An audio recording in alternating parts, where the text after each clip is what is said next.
Translator's Note.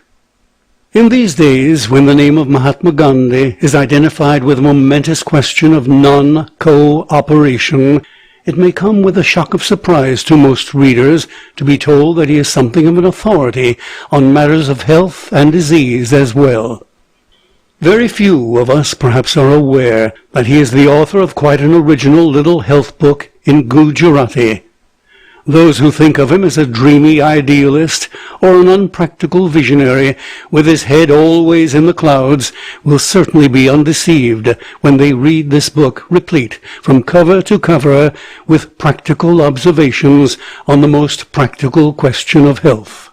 His views are of course radically different from the ordinary views that find expression in the pages of such books. In many cases, indeed, his doctrines must be pronounced revolutionary, and will doubtless be regarded by a certain class of readers as wholly impracticable. Even the most revolutionary of his doctrines, however, are based not on the shifting quicksands of mere theory, but on the solid foundation of deep study, backed up by personal experience of nearly 30 years. He himself recognizes that many of his views will hardly be accepted by the ordinary reader, but he has felt himself impelled by a stern sense of duty to give publicity to his convictions, formed after so much of study and experience. Some at least, however, of those who read his book cannot help being profoundly influenced by it. Such, at any rate, has been the case with me, and I have ventured to translate the book into English in the hope that others may also be benefited likewise. I should perhaps explain that I am not a student of Gujarati, the language of the original. I have used instead one of two Hindi versions of the book. I should also point out that I have not attempted a literal or close translation, but only a very free rendering into English.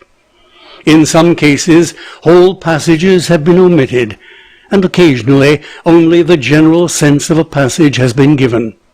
It is hoped, however, that in no single instance has there been a misinterpretation of the original words. I am aware that many errors might have crept in, as the translation had to be done in a hurry, and there was hardly any time for revision. I hope to make a thorough revision of the book in case a second edition is called for.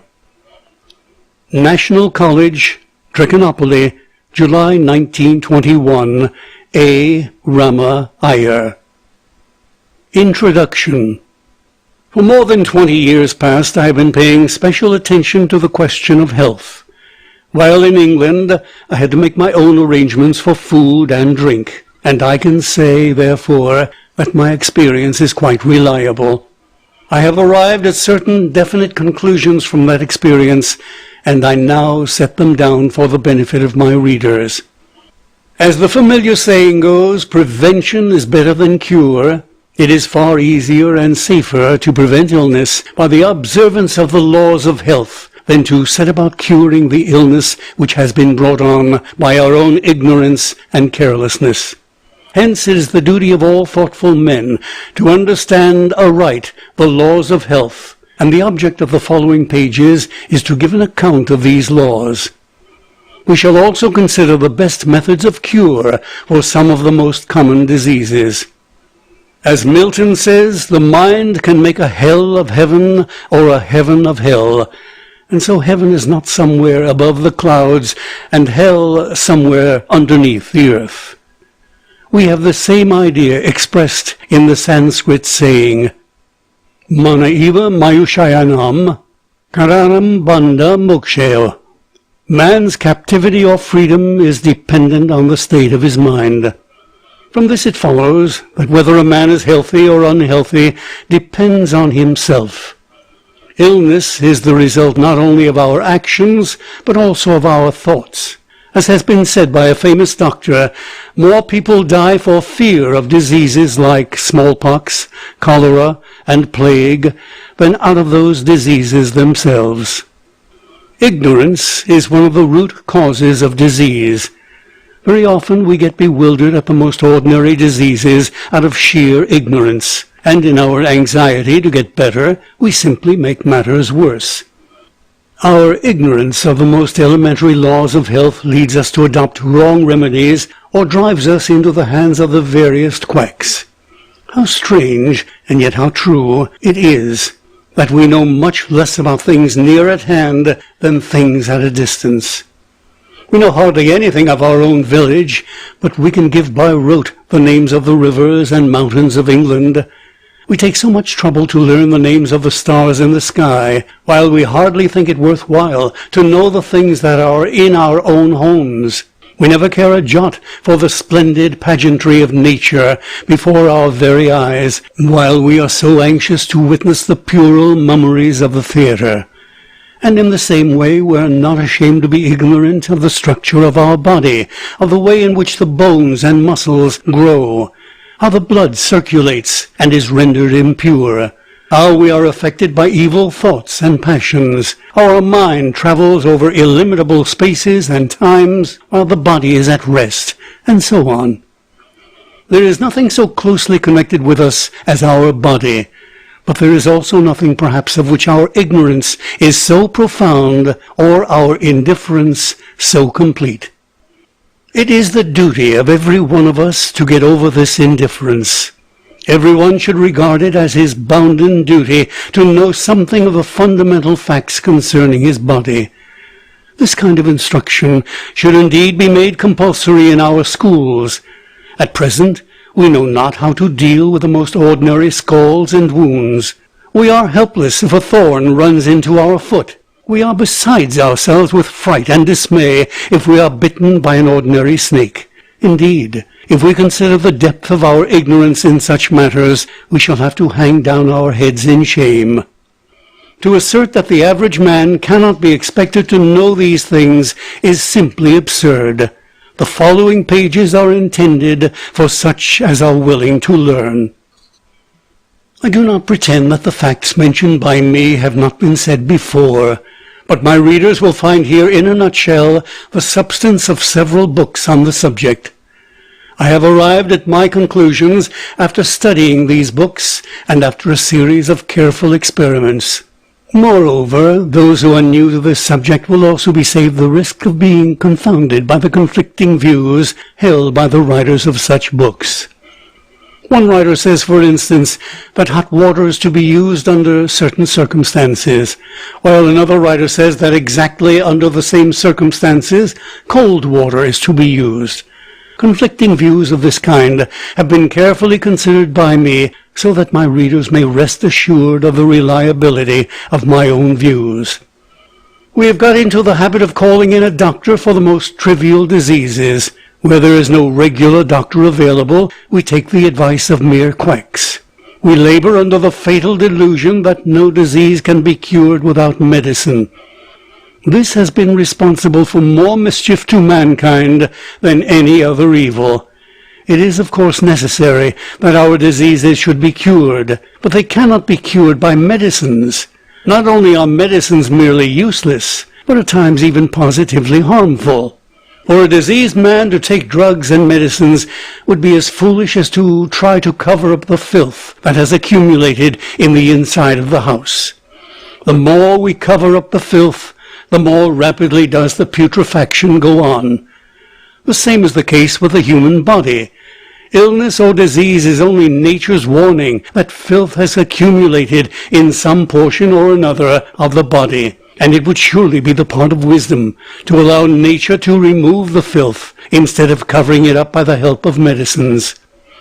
Those who take medicines are really rendering the task of nature doubly difficult. It is, on the other hand, quite easy for us to help nature in her task by remembering certain elementary principles, by fasting, for instance, so that the filth may not accumulate all the more, and by vigorous exercise in the open air, so that some of the filth may escape in the form of perspiration. And the one thing that is supremely necessary is to keep our minds strictly under control. We find from experience that when once a bottle of medicine gets itself introduced into a home, it never thinks of going out, but only goes on drawing other bottles in its train. We come across numberless human beings who are afflicted by some disease or other, all through their lives, in spite of the pathetic devotion to medicines. They are today under the treatment of this doctor, tomorrow of that. They spend all their life in a futile search after a doctor who will cure them for good. As the late Justice Stephen, who was for some time in India, said, "It is really astonishing that drugs of which so little is known should be applied by doctors to bodies of which they know still less." Some of the greatest doctors of the West themselves have now come to hold this view. Sir Astley Cooper, for instance, admits that the science of medicine is mostly mere guesswork. Dr. Baker and Dr. Frank hold that more people die of medicines than of diseases, and Dr. Mason Good even goes to the extent of saying that more men have fallen victims to medicine than to war, famine, and pestilence combined. It is also a matter of experience that diseases increase in proportion to the increase in the number of doctors in a place. The demand for drugs has become so widespread that even the meanest papers are sure of getting advertisements of quack medicines, if of nothing else. In a recent book on the patent medicines, we are told that the fruit salts and syrups for which we pay from 2 to 5 rupees cost to their manufacturers only from a quarter of an anna to 1 anna. No wonder then that their compositions should be so scrupulously kept a secret. We will therefore assure our readers that there is absolutely no necessity for them to seek the aid of doctors. To those, however, who may not be willing to boycott doctors and medicines altogether, we will say, as far as possible, possess your souls in patience, and do not trouble the doctors. In case you are forced at length to call in the aid of a doctor, be sure to get a good man. Then follow his directions strictly, and do not call in another doctor unless by his own advice. But remember, above all, that the curing of your disease does not rest ultimately in the hands of any doctor. Chapter 1. The Meaning of Health. Ordinarily, that man is considered healthy who eats well and moves about, and does not resort to a doctor. But a little thought will convince us that this idea is wrong. There are many cases of men being diseased in spite of their eating well and freely moving about. They are under the delusion that they are healthy simply because they are too indifferent to think about the matter. In fact, perfectly healthy men hardly exist anywhere over this wide world. As has been said, only that man can be said to be really healthy who has a sound mind and a sound body.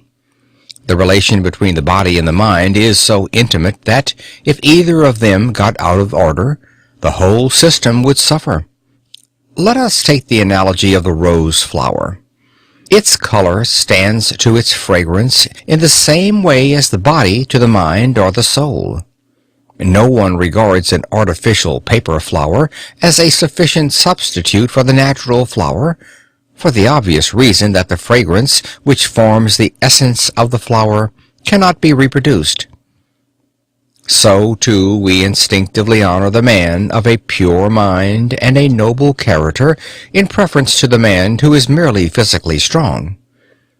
Of course, the body and the soul are both essential, but the latter is far more important than the former.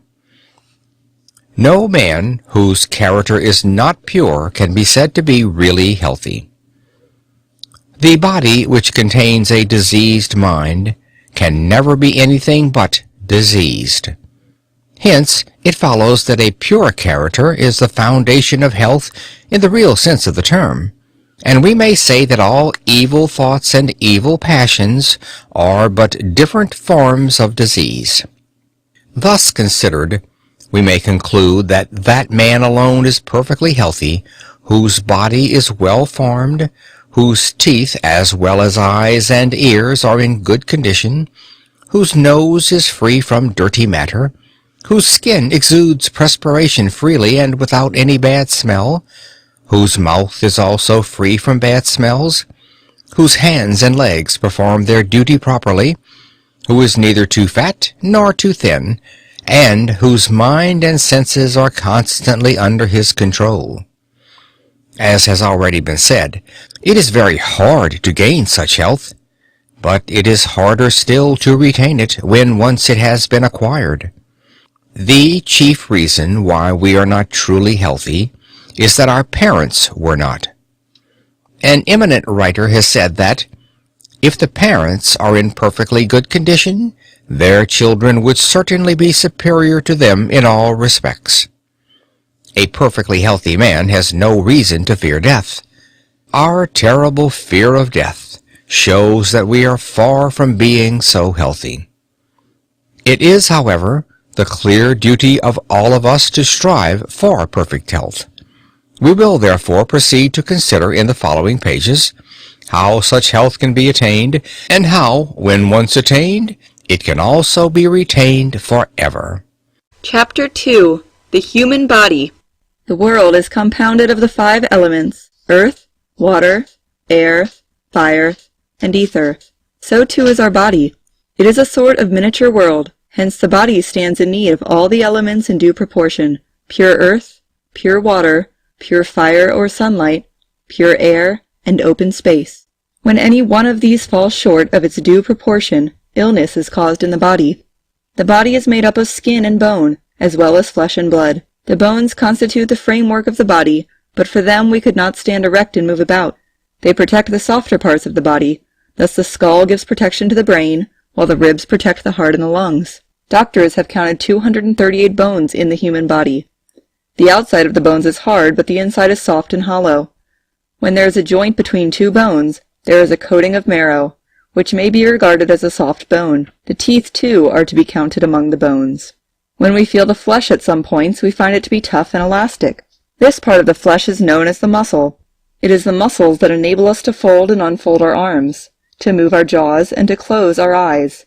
It is by means of the muscles again that our organs of perception do their work. It is beyond the province of this book to give a detailed account of the structure of the body, nor has the present writer enough knowledge to give such an account. We will, therefore, content ourselves with just as much information as is essential for our present purpose.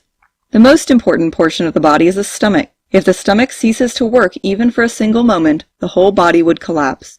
The work of the stomach is to digest the food, and so to provide nourishment to the body.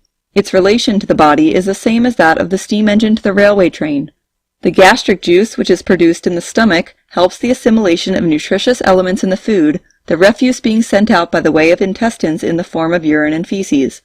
On the left side of the abdominal cavity is the spleen, while to the right of the stomach is the liver, whose function is the purification of the blood and the secretion of the bile, which is so useful for digestion.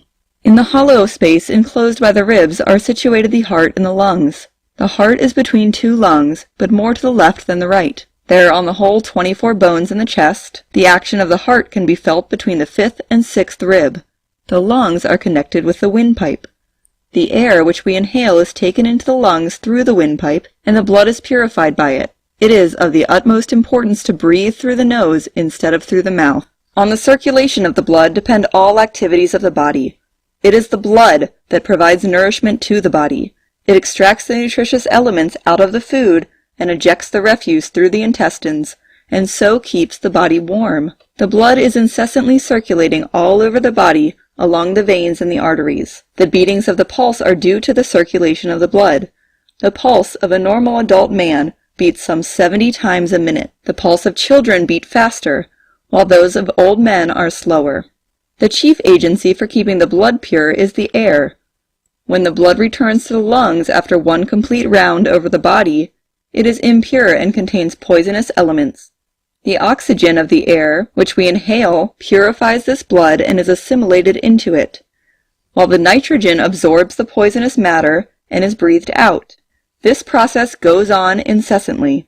As the air has a very important function to perform in the body, we shall devote a separate chapter to a detailed consideration of the same. Chapter 3. Air. Of the 3 things that are indispensable for the subsistence of man, namely air, water, and food, The first is the most important. Hence it is that God has created it in such large quantities as to make it available to all of us for nothing. Modern civilization, however, has rendered even fresh air somewhat costly, or in order to breathe fresh air, we have to go out of towns, and this means expense. The residents of Bombay, for instance, distinctly improve in health in the air of Mathuran, or still better, of the Malabar Hills. But they cannot go to these places without money. Hence, in these days, it would hardly be true to say that we get fresh air gratis, as we used to in the old days. But whether fresh air is available gratis or not, it is undeniable that we cannot get on without it. We've already seen that the blood circulates over the body, returns to the lungs, and after being purified, starts its round again. We breathe out the impure air and take in oxygen from the outside, which purifies the blood.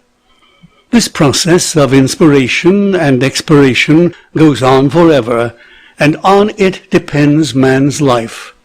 When drowned in water, we die, because then we are unable to let the impure air in the body and take in pure air from outside. The divers go down into the water in what is known as a diving bell, and they take in fresh air through a tube which leads to the top. Hence it is they are able to remain underwater for a long time. It has been ascertained by experiments that no man can live without air for as long as 5 minutes. We often hear of the death of little children when they are held so close to the bosom by ignorant mothers as to make it impossible for them to breathe. We should all be as much against the breathing of impure air as we are against the drinking of dirty water and the eating of dirty food. But the air we breathe in is, as a rule, far more impure than the water we drink or the food we eat. We are all worshippers of concrete objects. Those things that can be seen and felt are regarded by us as of far greater importance than those which are invisible and intangible. Since air belongs to this latter class of objects, we fail to realize the evil wrought by the impure air that we breathe. We would think twice before eating the leavings of another man's food or drinking out of a cup polluted by another man's lips. Even those who have not the least sense of shame or repugnance would never eat another man's vomit or drink the water which has been spat out by him. Even those who are dying of hunger and thirst would refuse to do that. But alas, how few of us realize that the air we inhale is so often the impure and poisonous air which has been exhaled by others, and which is surely no less objectionable than a man's vomit. How strange that men should sit and sleep together for hours in closed rooms and go on inhaling the deadly air exhaled by themselves and their companions. How fortunate for man that air should be so light and diffusive, and capable of penetrating the smallest holes. Even when the doors and windows are closed, there is generally some little space between the walls and the roof, through which some air from outside manages to get in, so that the inmates of the room have not to breathe exclusively poisoned air.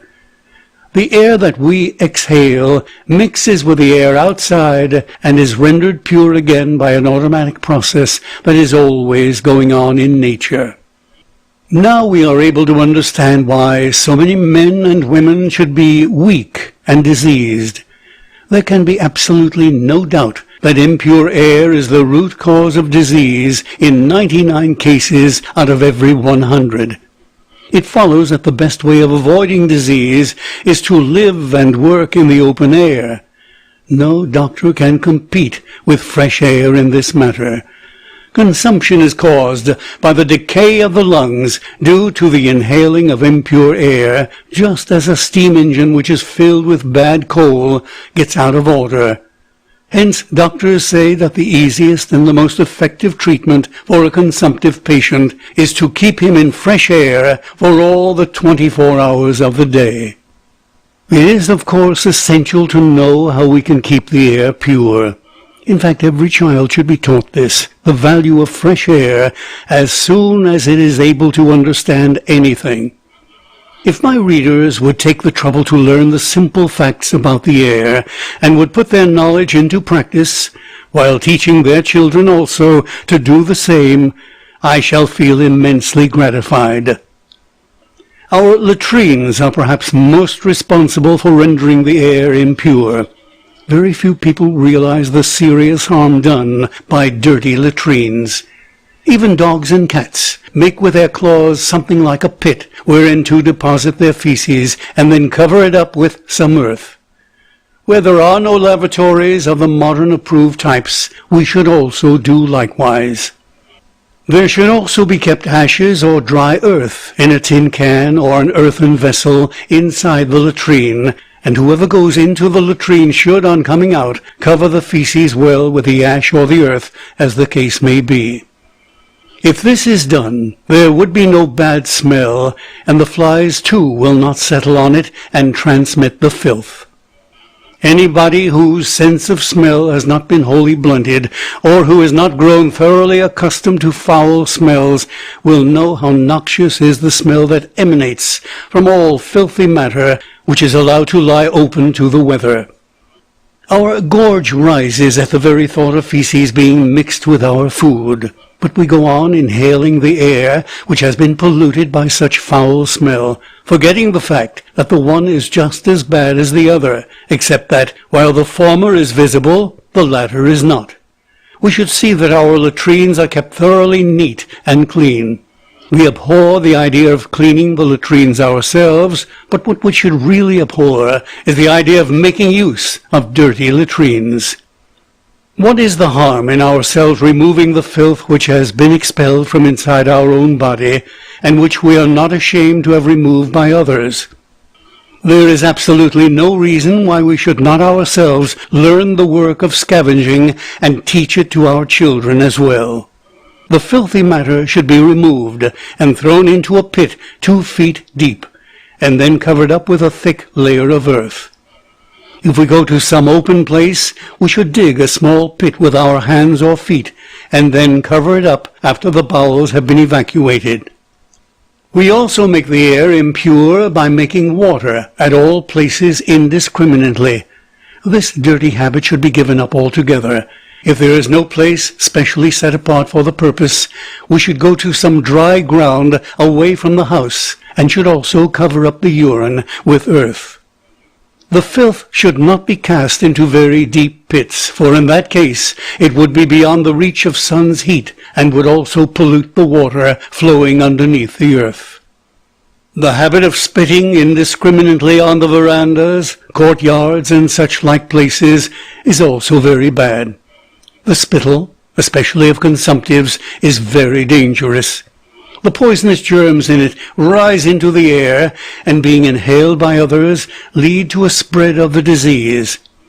We should keep a spittoon inside the house, and if we have to spit when out on the road, we should spit where there is dry dust, so that the spittle may be absorbed into the dust and cause no harm. Doctors hold that the consumptive should spit into a spittoon with some disinfectant in it, or even if he spits on dry ground, the germs in his spittle manage to rise and even spread into the air along with the dust. But in any case, there can be no doubt that the habit of spitting wherever we please is dirty as well as dangerous. Some people throw where they like cooked food and other articles which decay and render the air impure. If all such rubbish be put underground, the air would not be made impure, and good manure, too, could be obtained. In fact, no kind of decaying matter should be allowed to lie exposed to the air. It is so easy for us to take this necessary precaution, if only we are earnest about it.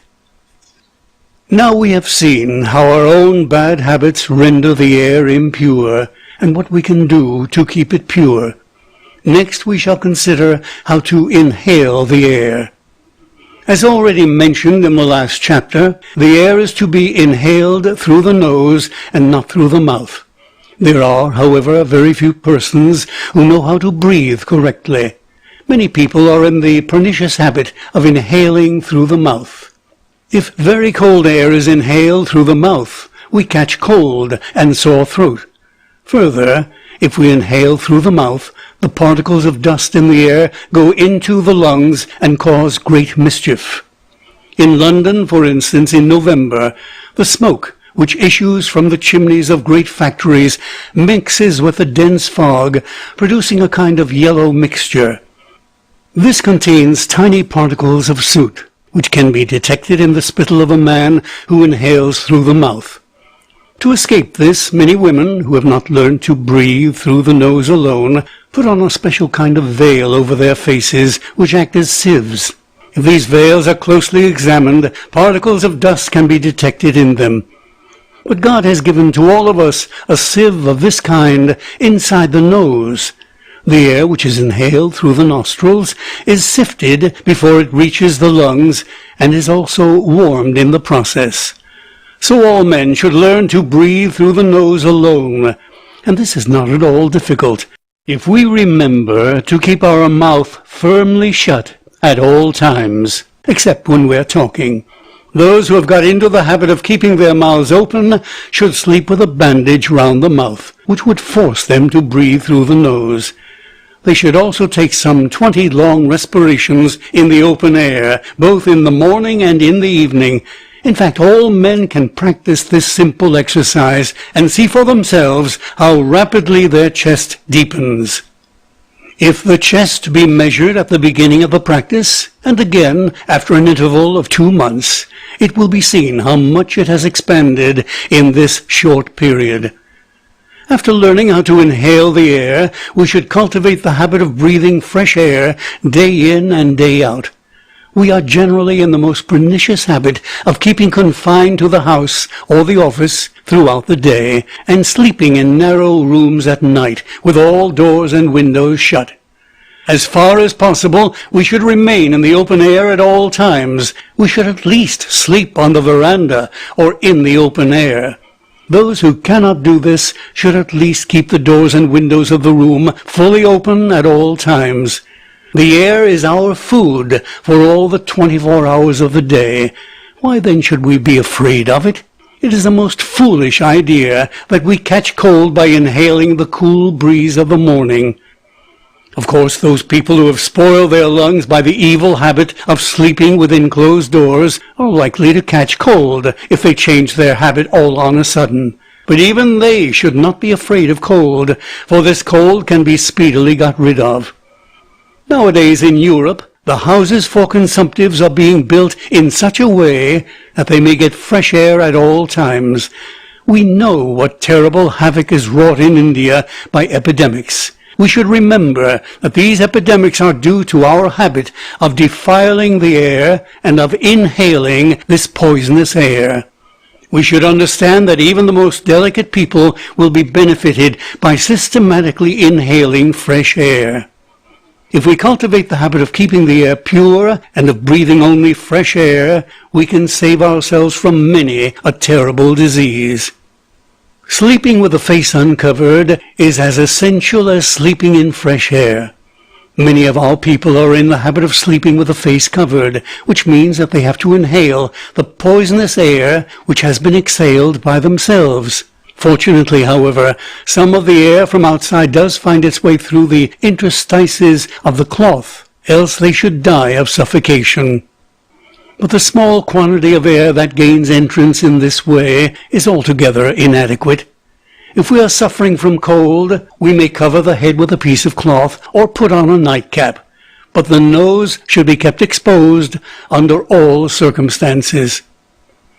Air and light are so intimately connected with each other that it is as well to speak a few words here on the value of light. Light is as indispensable to life as air itself. Hence it is that hell is represented as completely dark. Where light cannot penetrate, the air can never be pure. If we enter a dark cellar, we can distinctly perceive the smell of the foul air. The fact that we cannot see in the dark shows that God has intended for us to live and move in the light, and nature has given us just as much darkness as we require in the night. And yet many people are in the habit of sitting or sleeping in underground cellars devoid of air and light, even in the hottest summer. Those who thus deprive themselves of air and light are always weak and haggard.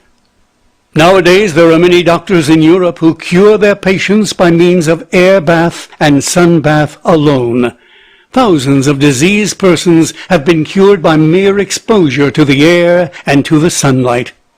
We should keep all doors and windows in our houses always open in order to allow the free entrance of air and light. Some readers may ask why, if air and light are so indispensable, those who live and work in cellars are not visibly affected. Those who have thought well over the matter would never put this question. Our aim should be to attain the maximum of health by all legitimate means. We should not be content merely to live anyhow. It has been indubitably established that insufficient air and light give rise to disease. Dwellers in towns are, as a rule, more delicate than those in the country, for they get less air and light than the latter. Air and light, then, are absolutely indispensable to health, and everyone should remember all that we have said on the matter and act up to it to the best of his ability. Water. As has been already pointed out, air is the most indispensable to our subsistence, while water comes next in order. Man cannot live for more than a few minutes without air, but he can live for a few days without water. And in the absence of other food, he can subsist on water alone for many days. There is more than 70% of water in the composition of our foodstuffs, as in that of the human body. Even though water is so indispensable, we take hardly any pains to keep it pure.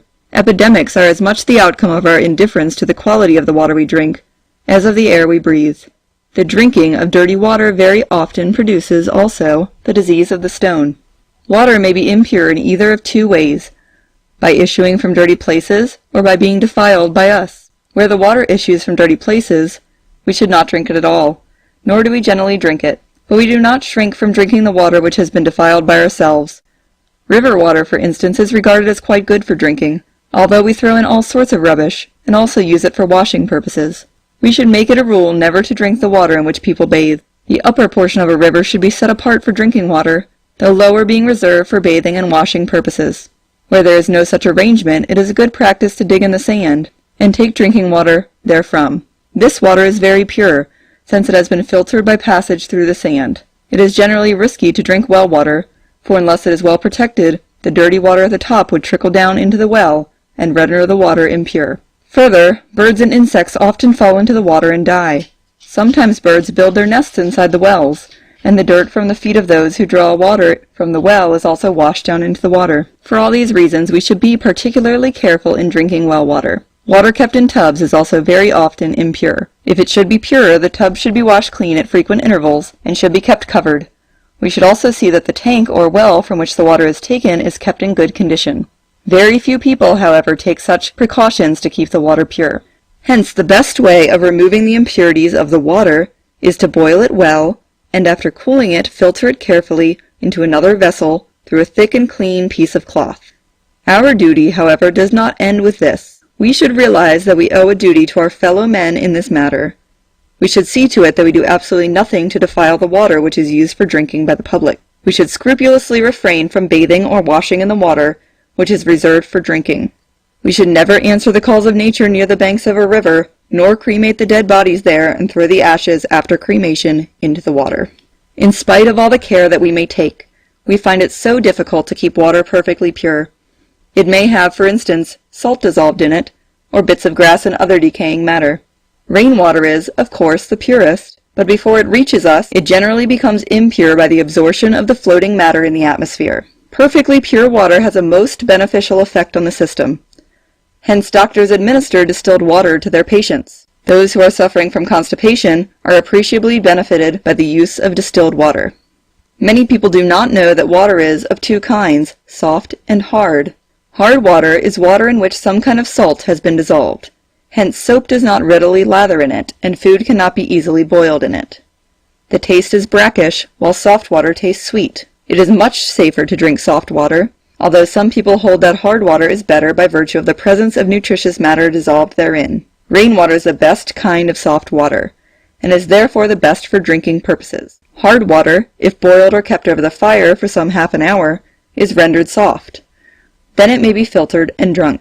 The question is often asked, when should one drink water, and how much? The only safe answer to this is this: one should drink water only when one feels thirsty, and even then, just enough to quench the thirst. There is no harm in drinking water during the meals or immediately afterwards. Of course, we should not wash the food down with water. If the food refuses to go down of itself, it means that either it has not been well prepared or the stomach is not in need of it. Ordinarily, there is no need to drink water, and indeed there should be none. As already mentioned, there is a large percentage of water in our ordinary articles of food, and we also add water in cooking them. Why, then, should we feel thirsty? Those people whose diet is free from such articles as chilies and onions, which create an artificial thirst, have rarely any need to drink water. Those who feel unaccountably thirsty must be suffering from some disease or other. We may be tempted to drink any kind of water that we come across, simply because we see some people doing it with impunity. The reply to this has already been given in connection with air. Our blood has in itself the power of destroying many of the poisonous elements that enter into it, but it has to be renewed and purified, just as the sharp edge of a sword has to be mended when it has once been employed in action. Hence, if we go on drinking impure water, we should not be surprised to find our blood thoroughly poisoned in the end. Chapter 5. Food. It is impossible to lay down hard and fast rules in the matter of food. What sort of food should we eat, how much of it should be eaten, and at what times? These are questions on which doctors differ a great deal. The ways of men are so diverse that the very same food shows different effects on different individuals. Although, however, it is impossible to say conclusively what sort of food we should eat, it is the clear duty of every individual to bestow serious thought on the matter. Needless to say, the body cannot subsist without food. We undergo all sorts of sufferings and privations for the sake of food. But at the same time, it is indisputable that 99.9% of men and women in the world eat merely to please the palate. They never pause to think of the after effects at the time of eating. Many people take purgatives and digestive pills or powders in order to be able to eat thoroughly well.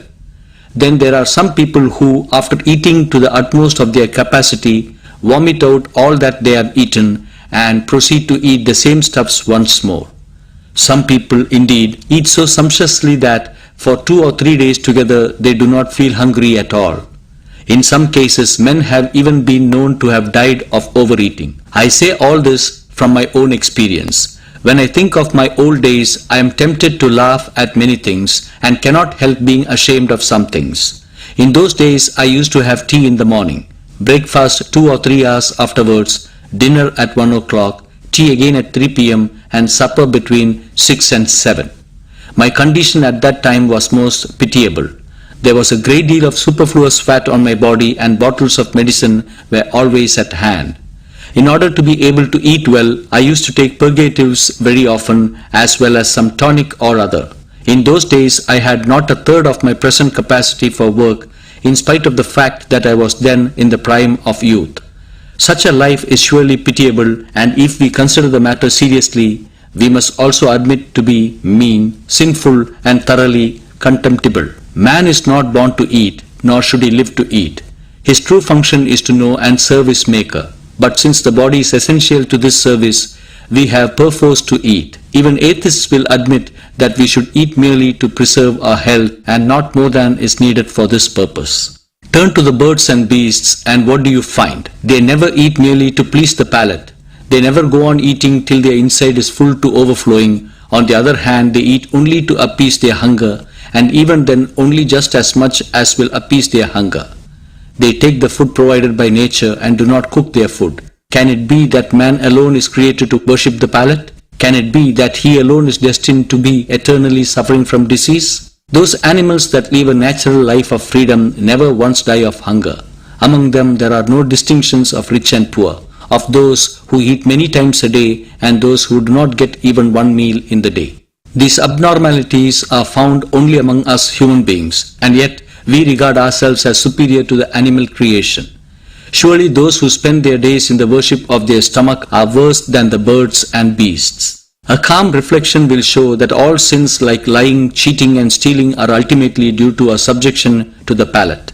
He who is able to control the palate will easily be able to control the other senses. If we tell lies or commit theft or adultery, we are looked down upon by society, but strangely enough, no odium attaches to those who slavishly pander to the palate. It would seem as though this were not a question of morality at all. The fact is that even the best of us are slaves to the palate. No one has yet adequately emphasized the numberless evils that arise from a habit of pandering to the palate. All civilized people would boycott the company of liars, thieves and adulterers, but they go on eating beyond all limits and never regard it as a sin at all. Pandering to the palate is not regarded by us as a sin, since all of us are guilty of it, just as dacoity is not regarded as a crime in a village of dacoits. But what is worse, we pride ourselves on it. On occasions of marriage and other festivities, we regard it as a sacred duty to worship the palate. Even in times of funeral, we are not ashamed of doing it.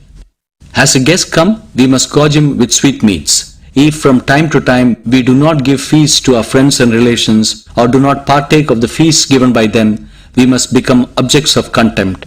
If, having invited our friends to eat with us, we fail to cram them with rich stuffs, we must be regarded as miserly. On holidays, of course, we must have specially rich food prepared. Indeed, what is really a great sin has come to be looked upon as a sign of wisdom.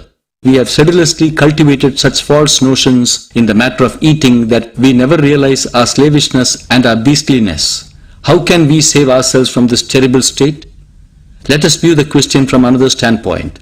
We find it invariably the case in the world that nature herself has provided for all creatures, whether man or beast or bird or insect, just enough food for their sustenance. This is an eternal law of nature.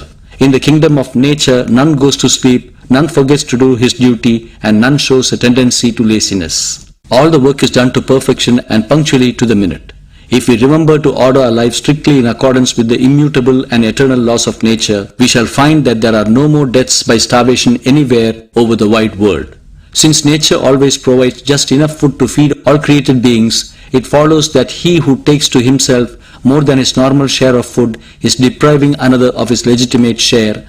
Is it not a fact that in the kitchens of emperors and kings, of all rich men in general, much more food is prepared than is required to feed them and all their dependents? That is to say, they snatch so much food from the share of the poor. Is it then any wonder that the poor should die of starvation? If this is true, and this fact has been admitted by the most thoughtful men, it must necessarily follow that all the food that we eat beyond our immediate need is food filched from the stomachs of the poor. And to the extent to which we eat merely with a view to pleasing the palate, must our health necessarily suffer. All this preliminary discussion, we can proceed to consider what kind of food is best for us. Before, however, we decide the question of the ideal food for us, we have to consider what kinds of food are injurious to health and to be avoided. Under the term food, we include all the things that are taken into the body through the mouth, including wine, bhang, and opium, tobacco, tea, coffee and cocoa, spices and condiments. I am convinced that all these articles have to be completely eschewed, having been led to this conviction partly from my own experience and partly from the experience of others. Wine, bhang and opium have been condemned by all the religions of the world, although the number of total abstainers is so limited. Drink has brought about the ruin of whole families. The drunkard forfeits his sanity. He has even been known to forget the distinction between mother, wife and daughter. His life becomes a mere burden to him. Even men of sound sense become helpless automations when they take to drink, even when not actually under its influence. Their minds are too impotent to do any work. Such people say that wine is harmless when used as medicine, but even European doctors have begun to give up this view in many cases. Some partisans of drink argue that if wine can be used as medicine with impunity, it can also be used as drink. But many poisons are employed as medicines. Do we ever dream of employing them as food? It is quite possible that in some diseases wine may do some good, but even then no sensible or thoughtful man should consent to use it even as medicine under any circumstances. As for opium, it is no less injurious than wine and is to be equally eschewed. Have we not seen a mighty nation like the Chinese falling under the deadly spell of opium and rendering itself incapable of maintaining its independence? Have we not seen the Jagirdars of our own land forfeiting their Jagirs under the same fatal influence? So powerful is the spell that has been woven over the minds of men by tobacco that it will take an age to break it. Young and old have equally come under this fatal spell. Even the best men do not shrink from the use of tobacco. Its use, indeed, has become a matter of course with us and is spreading wider and wider every day. Very few people are aware of the many tricks employed by the cigarette manufacturers to bring us more and more under its influence. They sprinkle opium or some perfumed acid on the tobacco so that we may find it all the more difficult to extricate ourselves from its clutches. They spend thousands of pounds in advertisements. Many European firms dealing in cigars keep their own presses, have their own cinemas, institute lotteries, and give away prizes and, in short, spend money like water to achieve their end. Even women have now begun to smoke, and poems have been composed on tobacco extolling it as the great friend of the poor.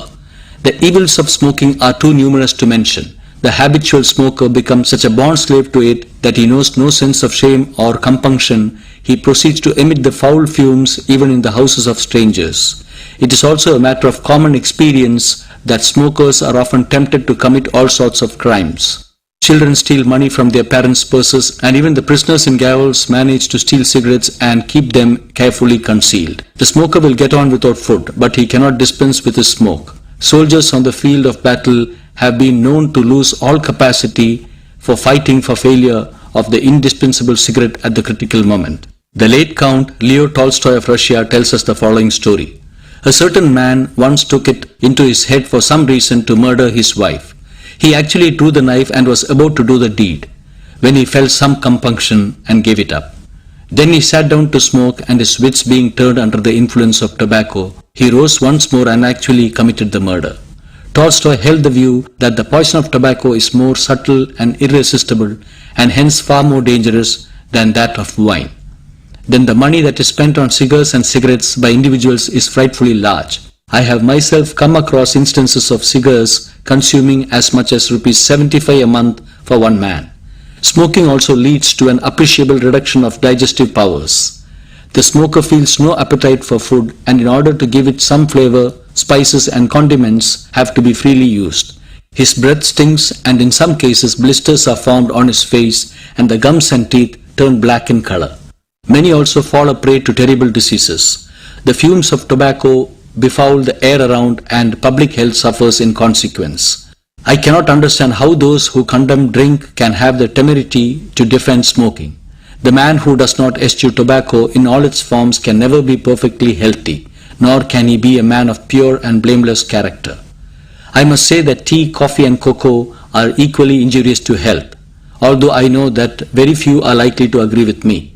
There is a kind of poison in all of them, and in the case of tea and coffee, if milk and sugar were not added, there would be absolutely no nutritious element in them. By means of repeated and varied experiments, it has been established that there is nothing at all in these articles which is capable of improving the blood. Until a few years ago, we used to drink tea and coffee only on special occasions, but today they have become universally indispensable. Things have come to such a pass that even sickly persons often use them as substitutes for nourishing food. Fortunately for us, the costliness of cocoa has prevented its spread to the same extent as tea and coffee, although in the homes of the rich it is quite liberally used.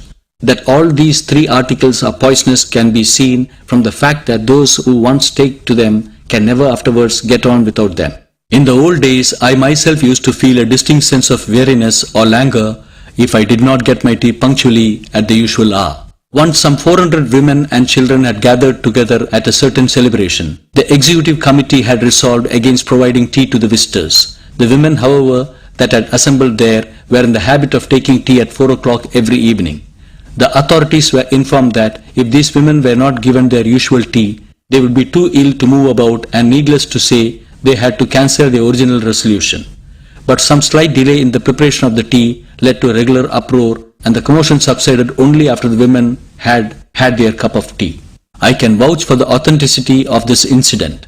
In another instance, a certain woman had lost all her digestive powers under the influence of tea and had become a prey to chronic headaches. But from the moment that she gave up tea, her health began steadily to improve. A doctor of the Battersea municipality in England has declared, after careful investigation, that the brain tissues of thousands of women in his district have been diseased from excessive use of tea. I have myself come across many instances of health being ruined by tea. Coffee does some good against kapha, phlegm, and vata, wind, but at the same time it weakens the body by destroying the vital fluid and by making the blood as thin as water. To those people who advocate coffee on the ground that it is beneficial against phlegm and wind, we would recommend the juice of ginger as even better for the purpose. And on the other hand, let us remember that the evil effects of coffee are too serious to be counterbalanced by its good. When the blood and the vital fluid are poisoned by a stuff, can there be any hesitation in giving it up altogether? Cocoa is fully as harmful as coffee, and it contains a poison which deadens the perceptions of the skin. Those people who recognize the validity of moral considerations in these matters should remember that tea, coffee and cocoa are prepared mostly by laborers under indenture, which is only a fine name for slavery. If we saw with our own eyes the oppressive treatment that is meted out to the laborers in cocoa plantations, we should never again make use of the stuff. Indeed, if we inquire minutely into the methods of preparation of all our articles of food, we shall have to give up 90% of them.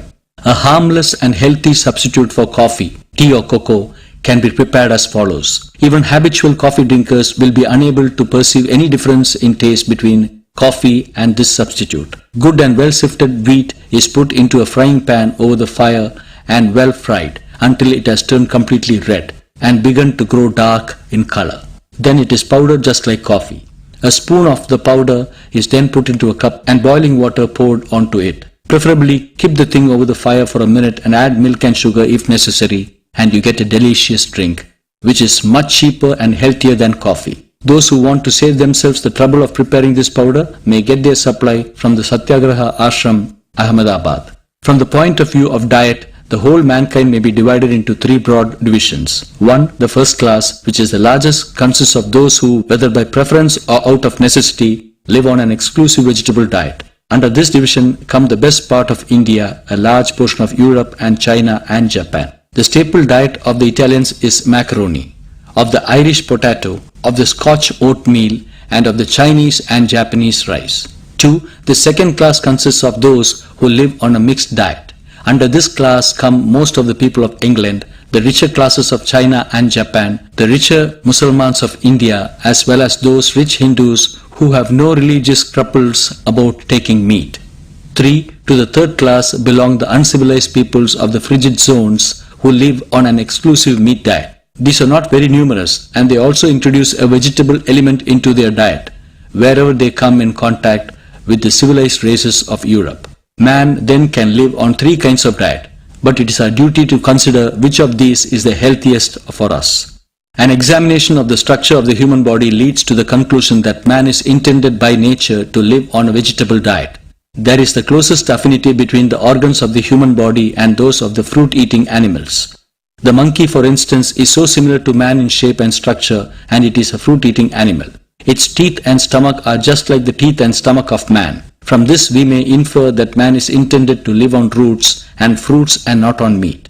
Scientists have found out by experiments that fruits have in them all the elements that are required for man's sustenance. The plantain, the orange, the date, the grape, the apple, the almond, the walnut, the groundnut, the coconut, all these fruits contain a large percentage of nutritious elements. These scientists even hold that there is no need for man to cook his food. They argue that he should be able to subsist very well on food cooked by the sun's warmth, even as all the lower animals are able to do. And they say that the most nutritious elements in the food are destroyed in the process of cooking, and that those things cannot be eaten uncooked, could not have intended for our food by nature. If this view be correct, it follows that we are at present wasting a lot of our precious time in the cooking of our food. If we could live on uncooked food alone, we should be saving so much time and energy as well as money, all of which may be utilized for more useful purposes. Some people will doubtless say that it is idle and foolish to speculate on the possibility of men taking to uncooked food, since there is absolutely no hope of their ever doing it. But we are not considering at present what people will or will not do, but only what they ought to do. It is only when we know what the ideal kind of diet is that we shall be able more and more to approximate our actual to the ideal. When we say that our fruit diet is the best, we do not, of course, expect all men to take to it straight away. We only mean that if they should take to this diet, it would be the best thing for them. There are many men in England who have tried a pure fruit diet and who have recorded the results of their experience. They were people who took to this diet not out of religious scruples, but simply out of considerations of health.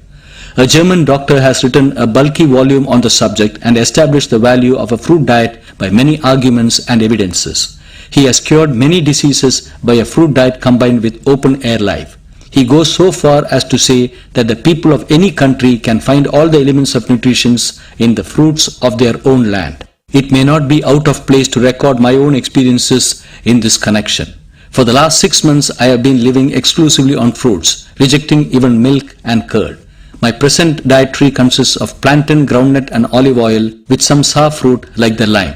I cannot say that my experiment has been altogether a success, but a period of 6 months is all too short to arrive at any definite conclusions on such a vital matter as a complete change of diet. This, however, I can say that during this period I have been able to keep well where others have been attacked by disease, and my physical as well as mental powers are now greater than before. I may not be able to lift heavy loads, but I can now do hard labor for a much longer time without fatigue. I can also do more mental work and with better persistence and resoluteness. I have tried a fruit diet on many sickly people, invariably with great advantage. I shall describe these experiences in the section on diseases. Here I will only say that my own experience as well as my study of the subject has confirmed me on the conviction that a fruit diet is the best for us. As I have already confessed, I do not think for a moment that people will take to a fruit diet as soon as they read this. It may even be that all that I have written has no effect at all on the single reader, but I believe it to be my bounden duty to set down what I hold to be the right thing to the best of my light. If, however, anybody does wish to try a fruit diet, he should proceed rather cautiously in order to obtain the best results. He should carefully go through all the chapters of this book and fully grasp the fundamental principles before he proceeds to do anything in practice. My request to my readers is that they should reserve their final judgment until they have read through all that I have got to say. A vegetable diet is the best thing after a fruit diet. Under this term, we include all kinds of pot herbs and cereals as well as milk. Vegetables are not as nutritious as fruits since they lose part of their efficacy in the process of cooking. We cannot, however, eat uncooked vegetables. We will now proceed to consider which vegetables are the best for us. Wheat is the best of all the cereals. Man can live on wheat alone, for in it we have in due proportion all the elements of nutrition. Many kinds of edibles can be made of wheat and they can all be easily digested. The ready-made foods for children that are sold by chemists are also made partly of wheat. Millet and maize belong to the same genus, and cakes and loaves can also be made out of them, but they are inferior to wheat in their food value. We will now consider the best form in which wheat may be taken. The white mill flour that is sold in our bazaars is quite useless. It contains no nutriment at all. An English doctor tells us that a dog which has fed solely on this flour died, while other dogs which were fed on better flour remained quite healthy. There is a great demand for loaves made of this flour, since men eat merely to satisfy their palate and are rarely moved by considerations of health. These loaves are devoid of taste and nutriment as well as softness. They become so hard that they cannot be broken by the hand. The best form of flour is that which is made of well-sifted wheat in the grind mill at home. This flour should be used without further sifting. Loaves made of it are quite sweet to the taste as well as quite soft. It also lasts for a longer time than the mill flour since it is far more nutritious and may be used in smaller quantities. The loaf sold in the bazaars is thoroughly useless. It may be quite white and attractive in appearance, but it is invariably adulterated. The worst of it is that it is made by fermentation. Many persons have testified from experience that fermented dough is harmful to health. Further, these loaves being made by besmearing the oven with fat, they are objectionable to Hindu as well as Mussalman sentiment. To fill the stomach with these bazaar loaves instead of preparing good loaves at home is at best a sign of indolence. Another and an easier way of taking wheat is this. Wheat is ground into coarse grain, which is then well cooked and mixed with milk and sugar. This gives a very delicious and healthy kind of food. Rice is quite useless as a food. Indeed, it is doubtful if men can subsist upon mere rice, to the exclusion of such nutritious articles as dal, ghee and milk. This is not the case with wheat, for man can retain his strength by living on mere wheat boiled in water. We eat the pot herbs mainly for their taste. As they have laxative powers, they help to purify the blood up to a limit. Yet they are but varieties of grass and very hard to digest. Those who partake too much of them have flabby bodies. They suffer very often from indigestion and go about in search of digestive pills and powders. Hence, if we take them at all, we should do so in moderation. All the many varieties of pulse are very heavy and hard for digestion. Their merit is that those who eat them do not suffer from hunger for a long time, but they also lead to indigestion in most cases. Those who do hard labor may be able to digest them and derive some good out of them, but we who lead a sedentary life should be very chary of eating them. Dr. Haig, a celebrated writer in England, tells us on the basis of repeated experiments that the pulses are injurious to health, since they generate a kind of acid in the system which leads to several diseases and a premature old age. His arguments need not be given here, but my own experience goes to confirm his view. Those, however, who are unable or unwilling to eschew the pulses altogether should use them with great caution. Almost everywhere in India, the spices and condiments are freely used as nowhere else in the whole world. Even the African Negroes dislike the taste of our masala and refuse to eat food mixed with it. And if the whites eat masala, their stomach gets out of order and pimples also appear on their faces, as I have found from my own experience. The fact is that masala is by no means savory in itself, but we have so long been accustomed to its use that its flavor appeals to us. But as has been already explained, it is wrong to eat anything for its mere taste. How comes it then that masala is so freely eaten by us? Admittedly, in order to help the digestion and to be able to eat more. Pepper, mustard, coriander and other condiments have the power of artificially helping the digestion and generating a sort of artificial hunger. But it would be wrong to infer from this that all the food has been thoroughly digested and assimilated into the system. Those who take too much of masala are often found to suffer from anemia and even from diarrhea. I know a man who even died in the prime of youth out of too much eating of pepper. Hence it is quite necessary to eschew all condiments altogether. What has been said of masala applies also to salt. Most people would be scandalized at this suggestion, but it is a fact established by experience. There is a school in England who even hold the view that salt is more harmful than most condiments. As there is enough of salt in the composition of vegetables we use, we need not put any extra salt into them. Nature herself has provided just as much as salt as is required for the upkeep of our health. All the extra salt that we use is quite superfluous. All of it goes out of the body again in the form of perspiration or in other ways, and no portion of it seems to have any useful function to perform in the body. One writer even holds that salt poisons the blood. He says that those who use no salt at all have their blood so pure that they are not affected even by snake bite. We do not know if this is a fact or not, but this much we know from experience, that in several diseases like piles and asthma, the disuse of salt at once produces appreciably beneficial results. And on the other hand, I have not come across a single instance of a man being any the worse for not using salt. I myself left off the use of salt 2 years ago, and I have not only not suffered by it, but have even been benefited in some respects. I have not now to drink as much water as before, and I am more brisk and energetic. The reason for my disuse of salt was a very strange one, for it was occasioned by the illness of somebody else. The person whose illness led to it did not get worse after that, but remained in the same condition, and it is my faith that if only the deceased person himself had given up the use of salt, he would have recovered completely. Those who give up salt will also have to give up vegetables and dal. This is a very hard thing to do, as I have found from many tests. I am convinced that vegetables and dal cannot be properly digested without salt. This does not of course mean that salt improves the digestion, but it only appears to do so, just as pepper does, although ultimately it leads to evil consequences.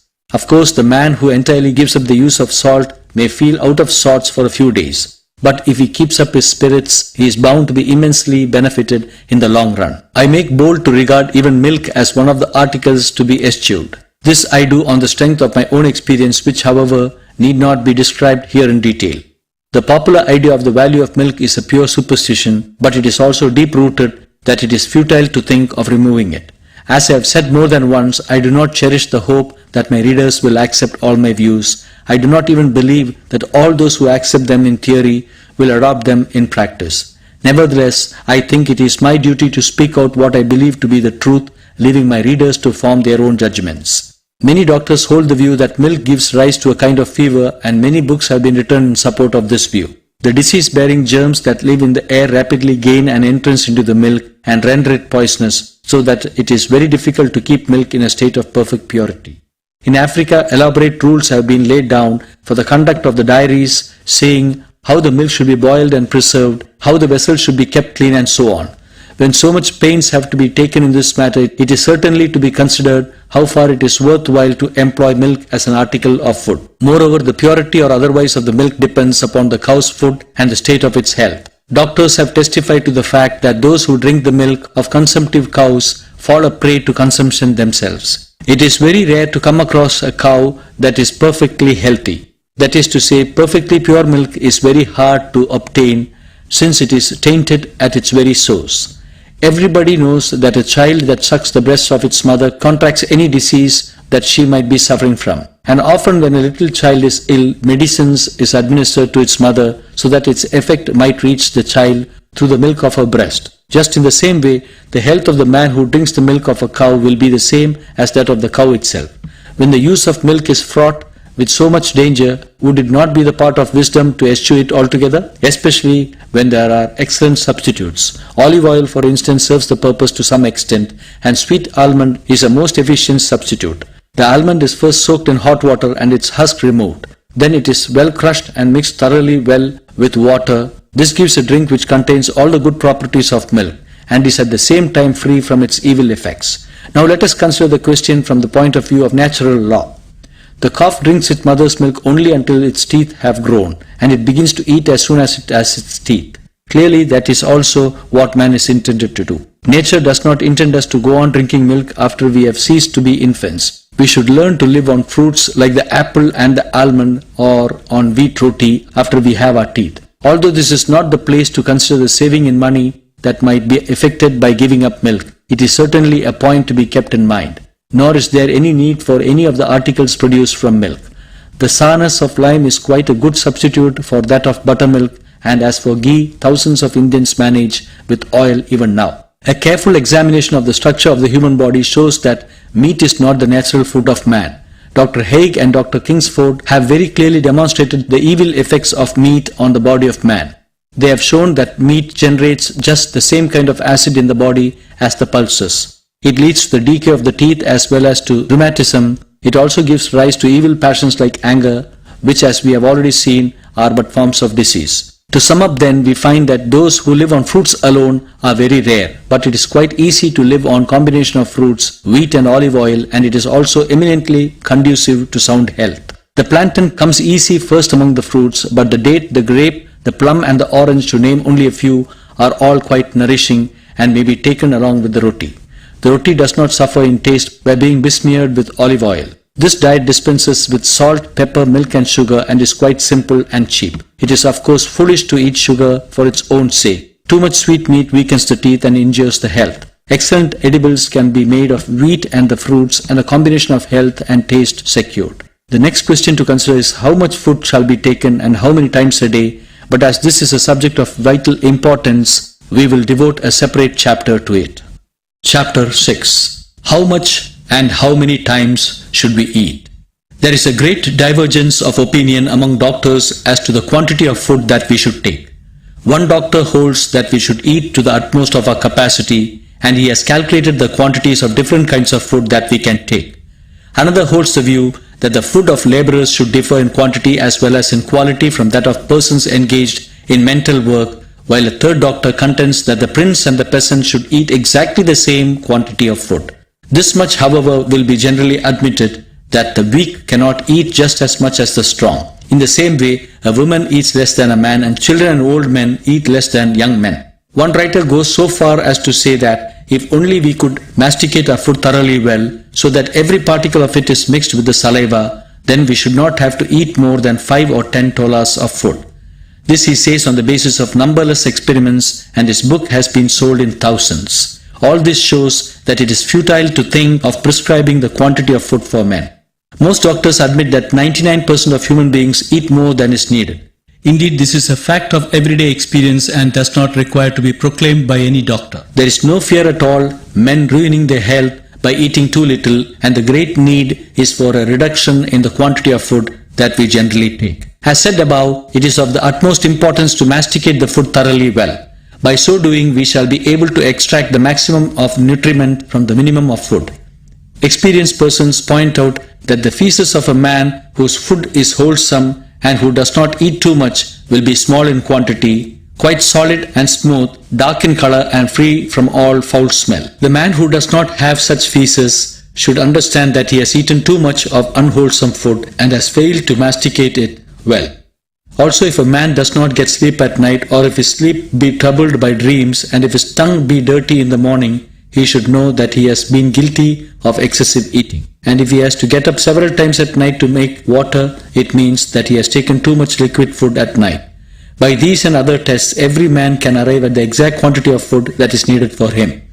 Many men suffer from foul breath, which shows that their food has not been well digested. In many cases, again, too much eating gives rise to pimples on the face and in the nose, and many people suffer from wind in the stomach. The root of all these troubles is, to put it plainly, that we have converted our stomach into a latrine, and we carry this latrine about with us. When we consider the matter in a sober light, we cannot help feeling an unmixed contempt for ourselves. If we want to avoid the sin of overeating, we should take a vow never to have anything to do with feasts of all kinds. Of course, we should feed those who come to us as guests, but only so as not to violate the laws of health. Do we ever think of inviting our friends to clean their teeth with us or to take a glass of water? Is not eating as strictly a matter of health as these things? Why then should we make so much fuss about it? We have become such gluttons by habit that our tongues are ever craving for abnormal sensations. Hence we think it is a sacred duty to cram our guests with rich food, and we cherish the hope that they will do likewise for us when their turn comes. If an hour after eating we ask a clean-bodied friend to smell our mouth, and if he should tell us his exact feelings, we should have to hide our heads in utter shame. But some people are so shameless that they take purgatives soon after eating, that they might be able to eat still more, or they even vomit out what they have eaten in order to sit down again to the feast at once. Since even the best of us are more or less guilty of overeating, our wise forefathers have prescribed frequent fasts as a religious duty. Indeed, merely from the point of view of health, it will be highly beneficial to fast at least once a fortnight. Many pious Hindus take only one meal a day during the rainy season. This is a practice based upon the soundest hygienic principles. For when the air is damp and the sky cloudy, the digestive organs are weaker than usual, and hence there should be a reduction in the quantity of food. And now we will consider how many meals we may take in the day. Numberless people in India are content with only 2 meals. Those who do hard labor take 3 meals, but a system of 4 meals has arisen after the invention of English medicines. Of late, several societies have been formed in England and in America in order to exhort the people to take only 2 meals a day. They say that we should not take a breakfast early in the morning, since our sleep itself serves the purpose of the breakfast. As soon as we get up in the morning, we should prepare to work rather than to eat. We should take our meal only after working for 3 hours. Those who hold these views take only 2 meals a day and do not even take tea in the interval. An experienced doctor by name Deve has written an excellent book on fasting, in which he has shown the benefits of dispensing with the breakfast. I can also say from my experience that there is absolutely no need to eat more than twice for a man who has passed the period of youth and whose body has attained its fullest growth. Chapter 7. Exercise. Exercise is as much of a vital necessity for man as air, water and food, in the sense that no man who does not take exercise regularly can be perfectly healthy. By exercise, we do not mean merely walking or games like hockey, football and cricket. We include under the term all physical and mental activity. Exercise, even as food, is an essential to the mind as to the body.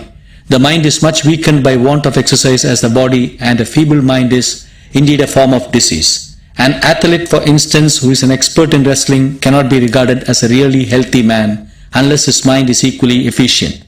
As already explained, a sound mind in a sound body alone constitutes true health. Which then are those exercises which keep the body and the mind equally efficient?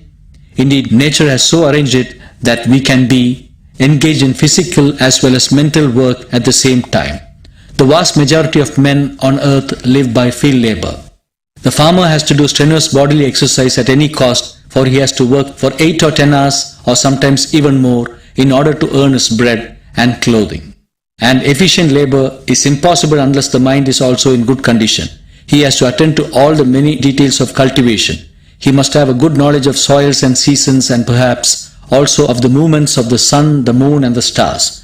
Even the ablest men will be beaten by the farmer in these matters. He knows the state of his immediate surroundings thoroughly well. He can find the directions by looking at the stars in the night and tell a great many things from the ways of birds and beasts. He knows, for instance, that rain is about to fall when a particular class of birds gather together and begin to make noise. He knows as much of the earth and the sky as is necessary for his work. As he has to bring up his children, he must know something of Dharma Shastra. Since he lives under the broad open sky, he easily realizes the greatness of God. Of course, all men cannot be farmers, nor is this book written for them. We have, however, described the life of the farmer as we are convinced that is the natural life for man. To the extent to which we deviate from these natural conditions must we suffer in health. From the farmer's life, we learn that we should work for at least 8 hours a day, and it should involve mental work as well. Merchants and others leading a sedentary life have indeed to do some mental work, but their work is too one-sided and too inadequate to be called exercise. For such people, the wise men of the West have devised games like cricket and football and such minor games as are played at parties and festive gatherings. As for mental work, the reading of such books as involve no mental strain is prescribed. No doubt these games do give exercise to the body, but it is a question if they are equally beneficial to the mind. How many of the best players of football and cricket are men of superior mental powers? What have we seen of the mental equipment of those Indian princes who have earned a distinction as players? On the other hand, how many of the ablest men care to play these games? We can affirm from our experience that there are very few players among those who are gifted with great mental powers. The people of England are extremely fond of games, but their own poet Kipling speaks very disparagingly of the mental capacity of the players. Here in India, however, we have chosen quite a different path. Our men do arduous mental work, but give little or no exercise to the body. Their bodies are enfeebled by excessive mental strain, and they fall a prey to serious diseases, and just when the world expects to benefit by their work, they bid it eternal farewell. Our work should be neither exclusively physical nor exclusively mental, nor such as ministers merely to the pleasure of the moment. The ideal kind of exercise is that which gives vigor to the body as well as to the mind. Only such exercise can keep a man truly healthy, and such a man is the farmer. But what shall he do who is no farmer? The exercise which games like the cricket give is too inadequate, and something else has to be devised. The best thing for ordinary men would be to keep a small garden near the house and work in it for a few hours every day. Some may ask, what can we do if the house we live in be not our own? This is a foolish question to ask, for whoever may be the owner of the house, he cannot object to his ground being improved by digging and cultivation. And we shall have the satisfaction of feeling that we have helped to keep somebody else's ground neat and clean. Those who do not find time for such exercise, or who may not like it, may resort to walking, which is the next best exercise. Truly has this been described as the queen of all exercises. The main reason why our sadhus and fakirs are strong as a class is that they go about from one of the country to the other only on foot. Thoreau, the great American writer, has said many remarkable things on walking as an exercise. He says that the writings of those who keep indoors and never go out into the open air will be as weak as their bodies. Referring to his own experience, he says that all his best works were written when he was walking the most. He was such an inveterate walker that 4 or 5 hours a day was quite an ordinary thing for him. Our passion for exercise should become so strong that we cannot bring ourselves to dispense with it on any account. We hardly realize how weak and futile is our mental work when accompanied by hard physical exercise. Walking gives movement to every portion of the body and ensures vigorous circulation of the blood, for when we walk fast, fresh air is inhaled into the lungs. Then there is the inestimable joy that natural objects give us, the joy that comes from a contemplation of the beauties of nature. It is of course useless to walk along the lanes and streets or to take the same path every day. We should go out into the fields and forests where we can have a taste of nature. Walking a mile or two is no walking at all. At least 10 or 12 miles are necessary for exercise. Those who cannot walk so much every day can at least do so on Sundays. Once a man who was suffering from indigestion went to the doctor to take medicine. He was advised to walk a little every day, but he pleaded that he was too weak to walk at all. Then the doctor took him into his carriage for a drive. On the way he deliberately dropped his whip, and the sick man out of courtesy got down to take it. The doctor however drove on without waiting for him, and the poor man had to trudge behind the carriage. When the doctor was satisfied that he had walked long enough, he took him into the carriage again and explained that it was a device adopted to make him walk. As the man had begun to feel hungry by this time, he realized the value of the doctor's advice and forgot the affair of the whip. He then went home and had a hearty meal. Let those who are suffering from digestion and kindred diseases try for themselves, and they will at once realize the value of walking as an exercise. Chapter 8. Dress. Dress is also a matter of health to a certain extent. European ladies, for instance, have such queer notions of beauty that their dress is contrived with a view to straightening the waist and the feet, which in its turn leads to several diseases. The feet of Chinese women are deliberately straightened to such an extent that they are smaller even than the feet of our little children, and as a result their health is injured. These two instances show how the health may be affected by the nature of the dress. But the choice of our dress does not rest always in our hands, for we have perforce to adopt the manners of our elders. The chief object of dress has been forgotten, and it has come to be regarded as indicative of a man's religion, country, race and profession. In this state of things, it is very difficult to discuss the question of dress strictly from the point of view of health, but such a discussion must necessarily do us good. Under the term dress, we include all such things as boots and shoes, as well as jewelry and the like. What is the chief object of dress? Man in his primitive state had no dress at all. He went about naked and exposing almost the whole body. His skin was firm and strong, he was able to stand sun and shower, and never once suffered from cold or kindred ailments. As has already been explained, we inhale the air not only through the nostrils but also through the numberless pores of the skin. So when we cover the body with clothing, we are preventing this natural function of the skin. But when the people of the colder countries grew more and more indolent, they began to feel the need to cover their bodies. They were no longer able to stand the cold, and the use of the dress came into being, until at length it came to be looked upon not merely as a necessity, but as an ornament. Subsequently, it has also come to be regarded as an indication of country, race, etc. In fact, nature herself has provided an excellent covering for us in our skin. The idea that the body looks unseemly in undress is absurd, for the very best pictures are those that display the naked body. When we cover up the most ordinary parts of our body, it is as though we felt ashamed of them in their natural condition, and as though we found fault with nature's own arrangement. We think it a duty to go on multiplying the trappings and ornaments for our body as we grow richer and richer. We adorn our body in all resorts of hideous ways and pride ourselves on our handsomeness. In our eyes were not blinded by foolish habit, we should see that the body looks most handsome only in its nakedness, as it enjoys its best health only in that condition. Dress indeed detracts from the natural beauty of the body, but not content with dress alone, man began to wear jewels also. This is mere madness, for it is hard to understand how these jewels can add an iota to the body's natural beauty. But women have gone beyond all bounds of sense or decency in this matter. They are not ashamed to wear anklets which are so heavy that they can hardly lift their feet, or to pierce their nose and ears hideously for putting on rings, or to stud their wrists and fingers with rings and bracelets of several kinds. These ornaments only serve to help the accumulation of dirt in the body. There is indeed no limit to the dirt on the nose and ears. We mistake this filthiness for beauty and throw money away to secure it, and we do not even shrink from putting our lives at the mercy of thieves. There is no limit to the pains we take to satisfy the silly notions of vanity that we have so sedulously cultivated.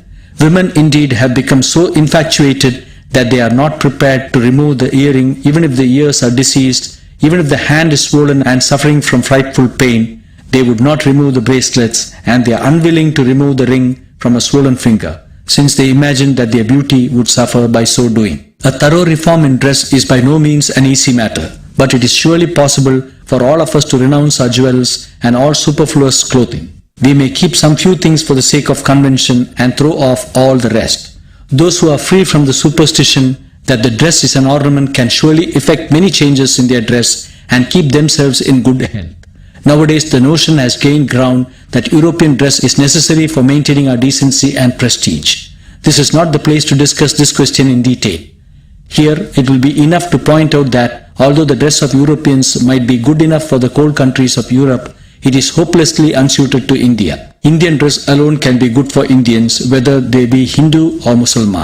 Our dress being loose and open, air is not shut out, and being white, for the most part, it does not absorb the heat. Black dress feels hot since all the sun's rays are absorbed into it and in its turn into the body. The practice of covering the head with the turban has become quite common with us. Nevertheless, we should try to keep the head bare as far as possible. To grow the hair and to dress it by combing and brushing, parting in the middle and so on is nothing short of barbarous. Dust and dirt as well as nits and lice accumulate in the hair, and if a boil were to arise in the head, it cannot be properly treated. Especially for those who use a turban, it would be stupid to grow the hair.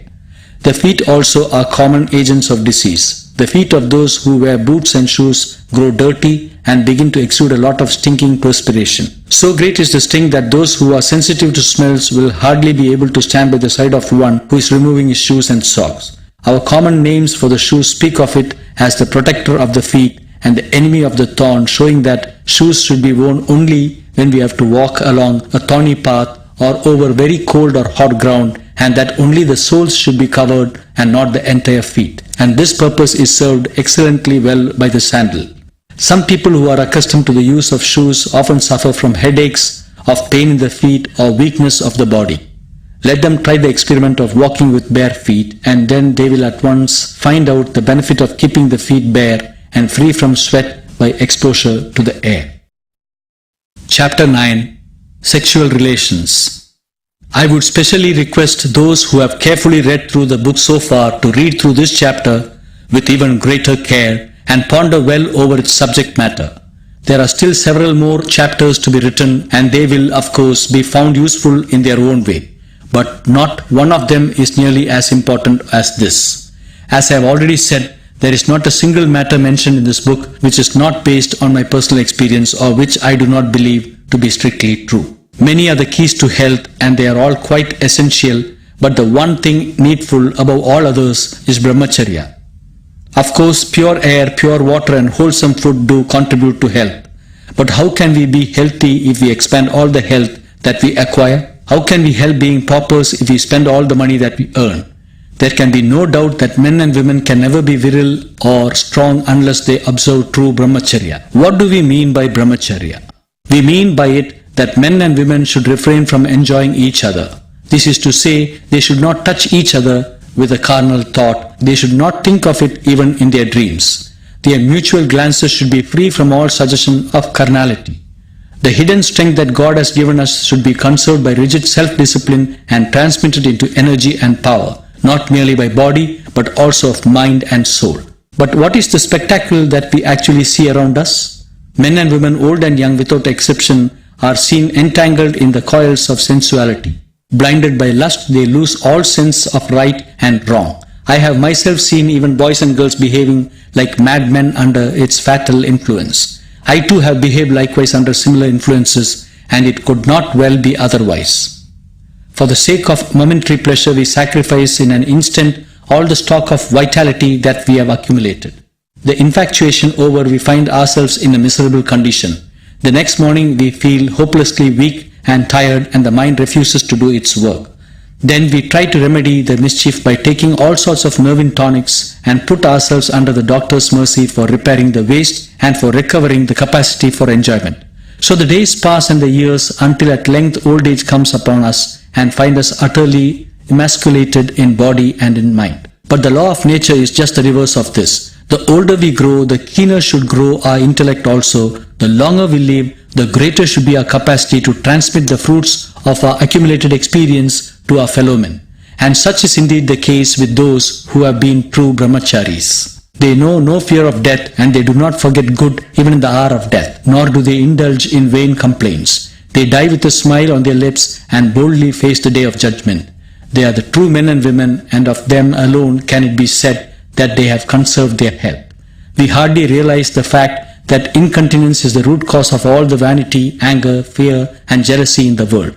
If our mind is not under our control, if we behave once or more every day more foolishly than even little children, what sins may we not commit consciously or unconsciously? How can we pause to think of the consequences of our actions, however vile or sinful they may be? But you may ask, who has ever seen a true brahmachari in this sense? If all men should turn brahmacharis, would not humanity be extinct and the whole world go to rack and ruin? We will leave aside the religious aspect of this question and discuss it simply from the secular point of view. To my mind, these questions only bespeak our weakness and our cowardliness. We have not the strength of will to observe brahmacharya and therefore set about finding pretexts for evading our duty.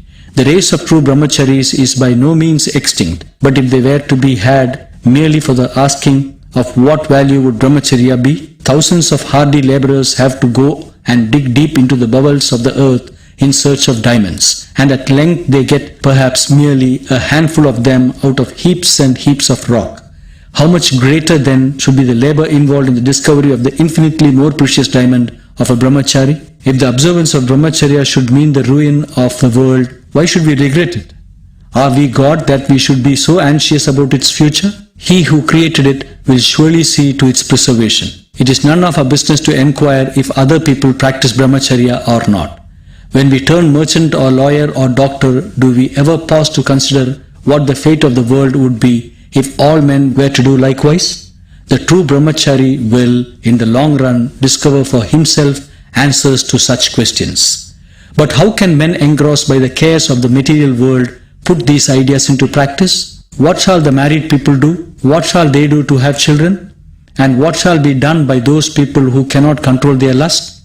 The best solution for all such difficulties has already been given. We should keep this ideal constantly before us and try to approximate to it more and more to the utmost of our capacity. When little children are taught to write the letters of the alphabet, we show them the perfect shapes of the letters and they try to reproduce them as best they can. Just in the same way, if we steadily work up to the ideal of brahmacharya, we may ultimately succeed in realizing it. What if we have married already? The law of nature is that brahmacharya may be broken only when the husband and wife feel a strong desire for a child. Those who, remembering this law, violate brahmacharya once in 4 or 5 days cannot be said to be slaves to lust, nor can they appreciably lose their stock of vitality. But alas, how rare are those men and women who yield to sexual craving merely for the sake of an offspring?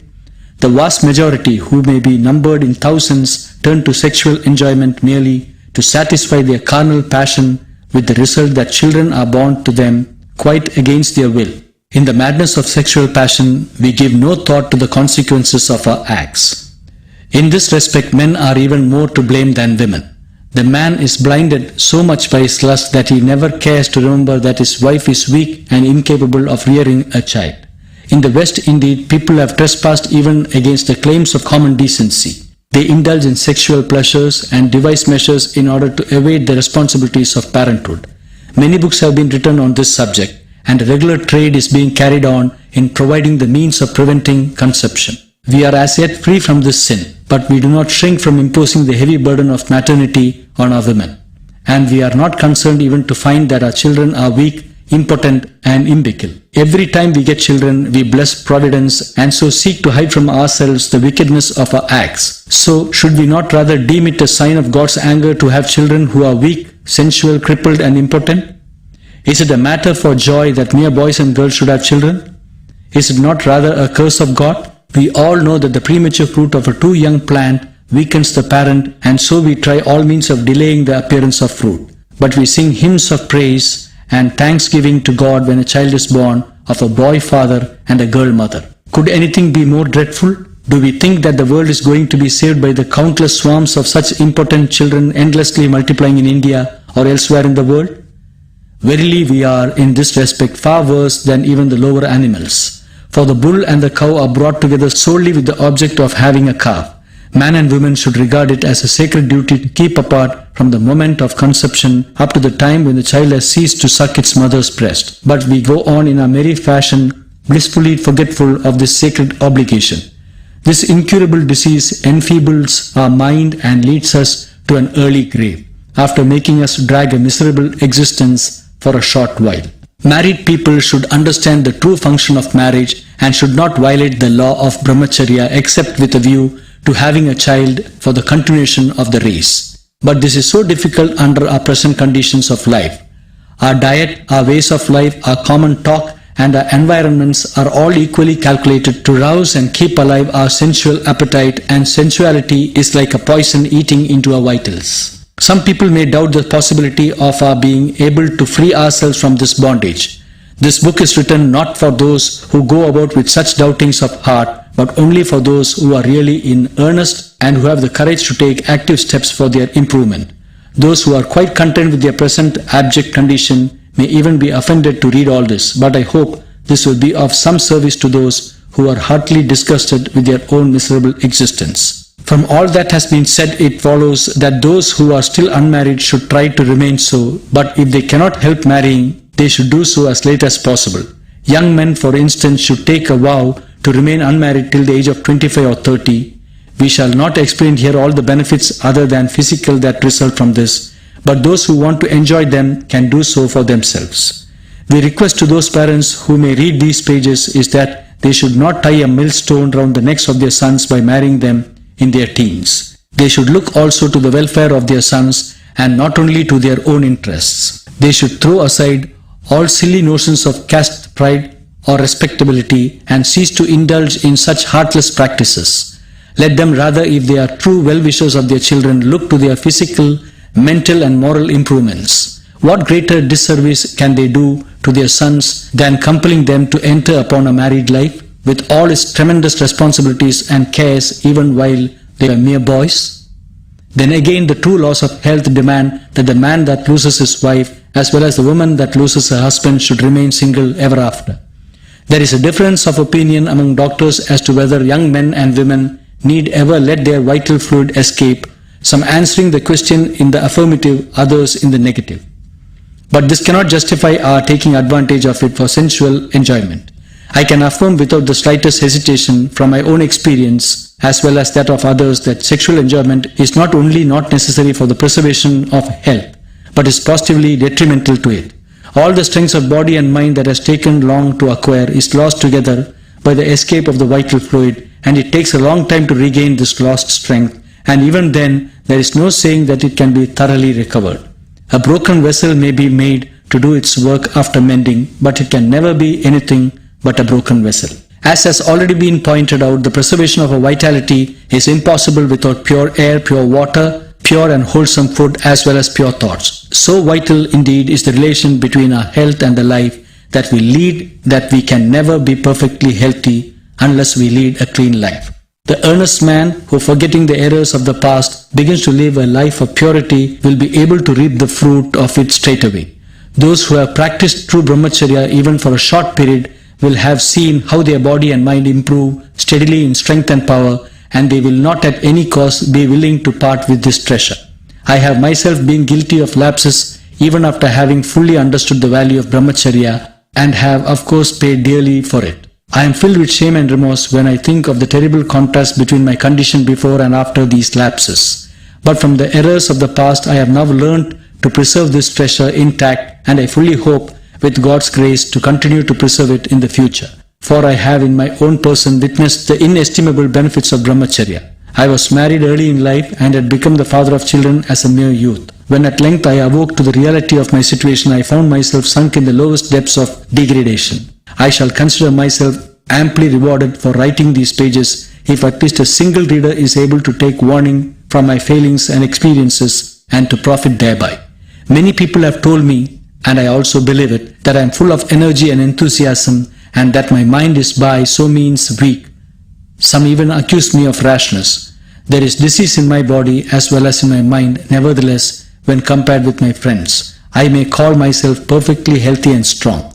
If even after 20 years of sensual enjoyment I have been able to reach this state, how much better should I have been if only I had kept myself pure during those 20 years as well? It is my full conviction that if only I had lived a life of brahmacharya all through, my energy and enthusiasm would have been 1,000-fold greater, and I should have been able to devote them all to the furtherance of my country's cause as of my own. If this can be affirmed of an ordinary man like myself, how much more wonderful must be the gain in power, physical, mental as well as moral, that unbroken brahmacharya can bring to us. When so strict is the law of brahmacharya, what shall we say of those guilty of the unpardonable sin of illegitimate sexual enjoyment? The evil that arises from adultery and prostitution is a vital question of religion and morality and cannot be fully dealt with in a treatise on hell. Here we are only concerned to point out how thousands who are guilty of these sins are afflicted by syphilis and other unmentionable diseases. The inflexible decree of providence happily condemns these wretches to a life of unmitigated suffering. Their short span of life is spent in abject bondage to quacks in a futile quest after remedy that will rid them of their suffering. If there were no adultery at all, there would be no work for at least 50% of doctors. So inextricably indeed has venereal disease caught mankind in its clutches that even the best doctors have been forced to admit that so long as adultery and prostitution continue, there is no hope for the human race. The medicines for these diseases are so poisonous that although they may appear to have done some good for the time being, they give rise to other and still more terrible diseases which are handed down from generation to generation. In concluding this chapter, we will briefly point out how married people can preserve their brahmacharya intact. It is not enough to observe the laws of health as regards air, water and food. The man should altogether cease to sleep in privacy with his wife. Little reflection is needed to show that the only possible motive for privacy between man and wife is the desire for sexual enjoyment. They should sleep apart at night and be incessantly engaged in good works during the day. They should read such books as fill them with noble thoughts and meditate over the lives of great men, and live in the constant realization of the fact that sensual enjoyment is the root of all disease. Whenever they feel a prompting for enjoyment, they should bathe in cold water so that the heat of passion may be cooled down and be refined into the energy of virtuous activity. This is a hard thing to do, but we have been born into this world that we might wrestle with difficulties and temptations and conquer them, and he who has not the will to do it can never enjoy the supreme blessing of true health. Part 2. Some simple treatments. Chapter 1.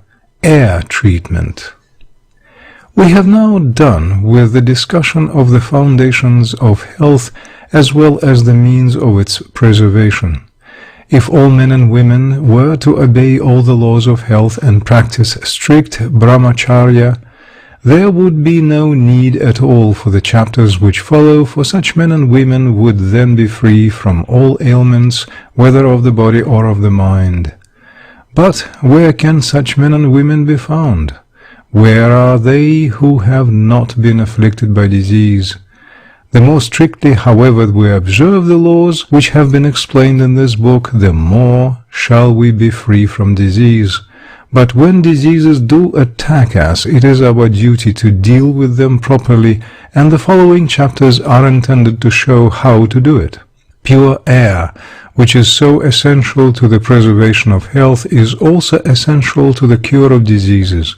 If, for instance, a man who is suffering from gout is treated with air heated by steam, he perspires profusely and his joints are eased. This kind of vapor treatment is known as Turkish bath. If a man who is suffering from high fever is stripped naked and made to sleep in the open air, there is an immediate fall in the temperature, and he feels a distinct relief. And if, when he feels cold, he is wrapped in a blanket, he perspires at once, and the fever ceases. But what we generally do is just the reverse of this. Even if the patient is willing to remain in the open air, we close all the doors and windows of the room in which he lies, and cover his whole body, including the head and ears, with blankets, with the result that he is frightened and is rendered still weaker. If the fever is the outcome of too much heat, the sort of air treatment described above is perfectly harmless, and its effect can be instantly felt. Of course, care should be taken that the patient does not begin to shiver in the open air. If he cannot remain naked, he may well be covered with blankets. Change of air is an effective remedy for latent fever and other diseases. The common practice of taking a change of air is only an application of the principle of air treatment. We often change our residence in the belief that a house constantly infested by disease is the resort of evil spirits. This is a mere delusion, for the real evil spirits in such cases are the foul air inside the house. A change of residence ensures a change of air, and with it the cure of the diseases brought on by it. Indeed, so vital is the relation between health and air that the good or evil effects of even a slight change are instantaneously felt. For a change of air, the rich can afford to go to distant places, but even the poor can go from one village to another, or at least from one house to another. Even a change of room in the same house often brings great relief to a sick man. But of course, care should be taken to see that the change of air is really for the better. Thus, for instance, a disease that has been brought on by damp air cannot be cured by a change to a damper locality. It is because sufficient attention is not paid to simple precautions like this that a change of air is often so ineffectual. This chapter has been devoted to some simple instances of the application of air to the treatment of disease, while the chapter on air in part 1 of this book contains a general consideration of the value of pure air to health. Hence I would request my readers to read these two chapters side by side.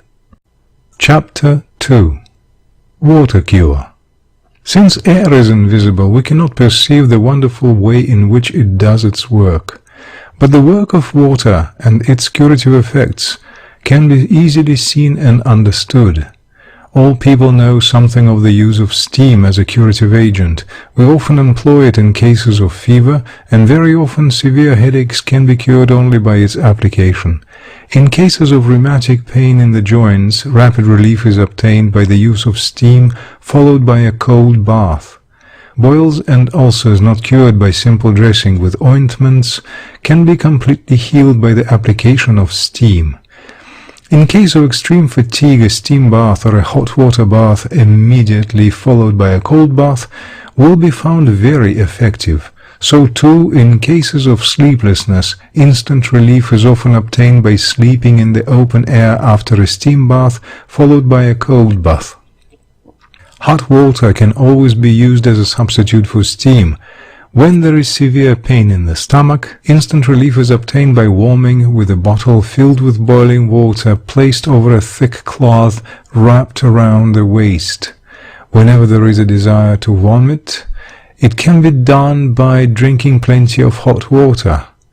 Those who are suffering from constipation often derive great benefit by drinking a glass of hot water either at bedtime or soon after rising and cleaning the teeth in the morning. Sir Gordon Spring attributed his excellent health to the practice of drinking a glass of hot water every day before going to bed and after getting up in the morning. The bowels of many people move only after taking tea in the morning, and they foolishly suppose that it is the tea which has produced this effect. But, as a matter of fact, tea only does harm, and it is really the hot water in the tea that moves the bowels. A special kind of cot is often used for steam baths, but it is not quite essential. A spirit or kerosene oil stove or a wood or coal fire should be kept burning under an ordinary cane chair. Over the fire should be placed a vessel of water with the mouth covered, and over the chair a sheet or blanket is so spread that it may hang down in the front and protect the patient from the heat of the fire. Then the patient should be seated in the chair and wrapped round with sheets or blankets. Then the vessel should be uncovered so that the patient may be exposed to the steam issuing from it. Our common practice of covering the head also of the patient is a needless precaution. The heat of the steam presses through the body right up to the head and gives rise to profuse perspiration on the face.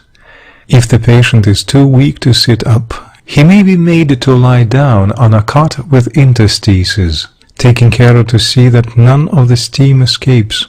Of course, care should also be taken to see that the patient's clothes or the blankets used do not catch fire, and due consideration should be paid to the state of the patient's health, as an inconsiderate application of steam is fraught with danger. The patient indeed feels weak after a steam bath, but this weakness does not last long.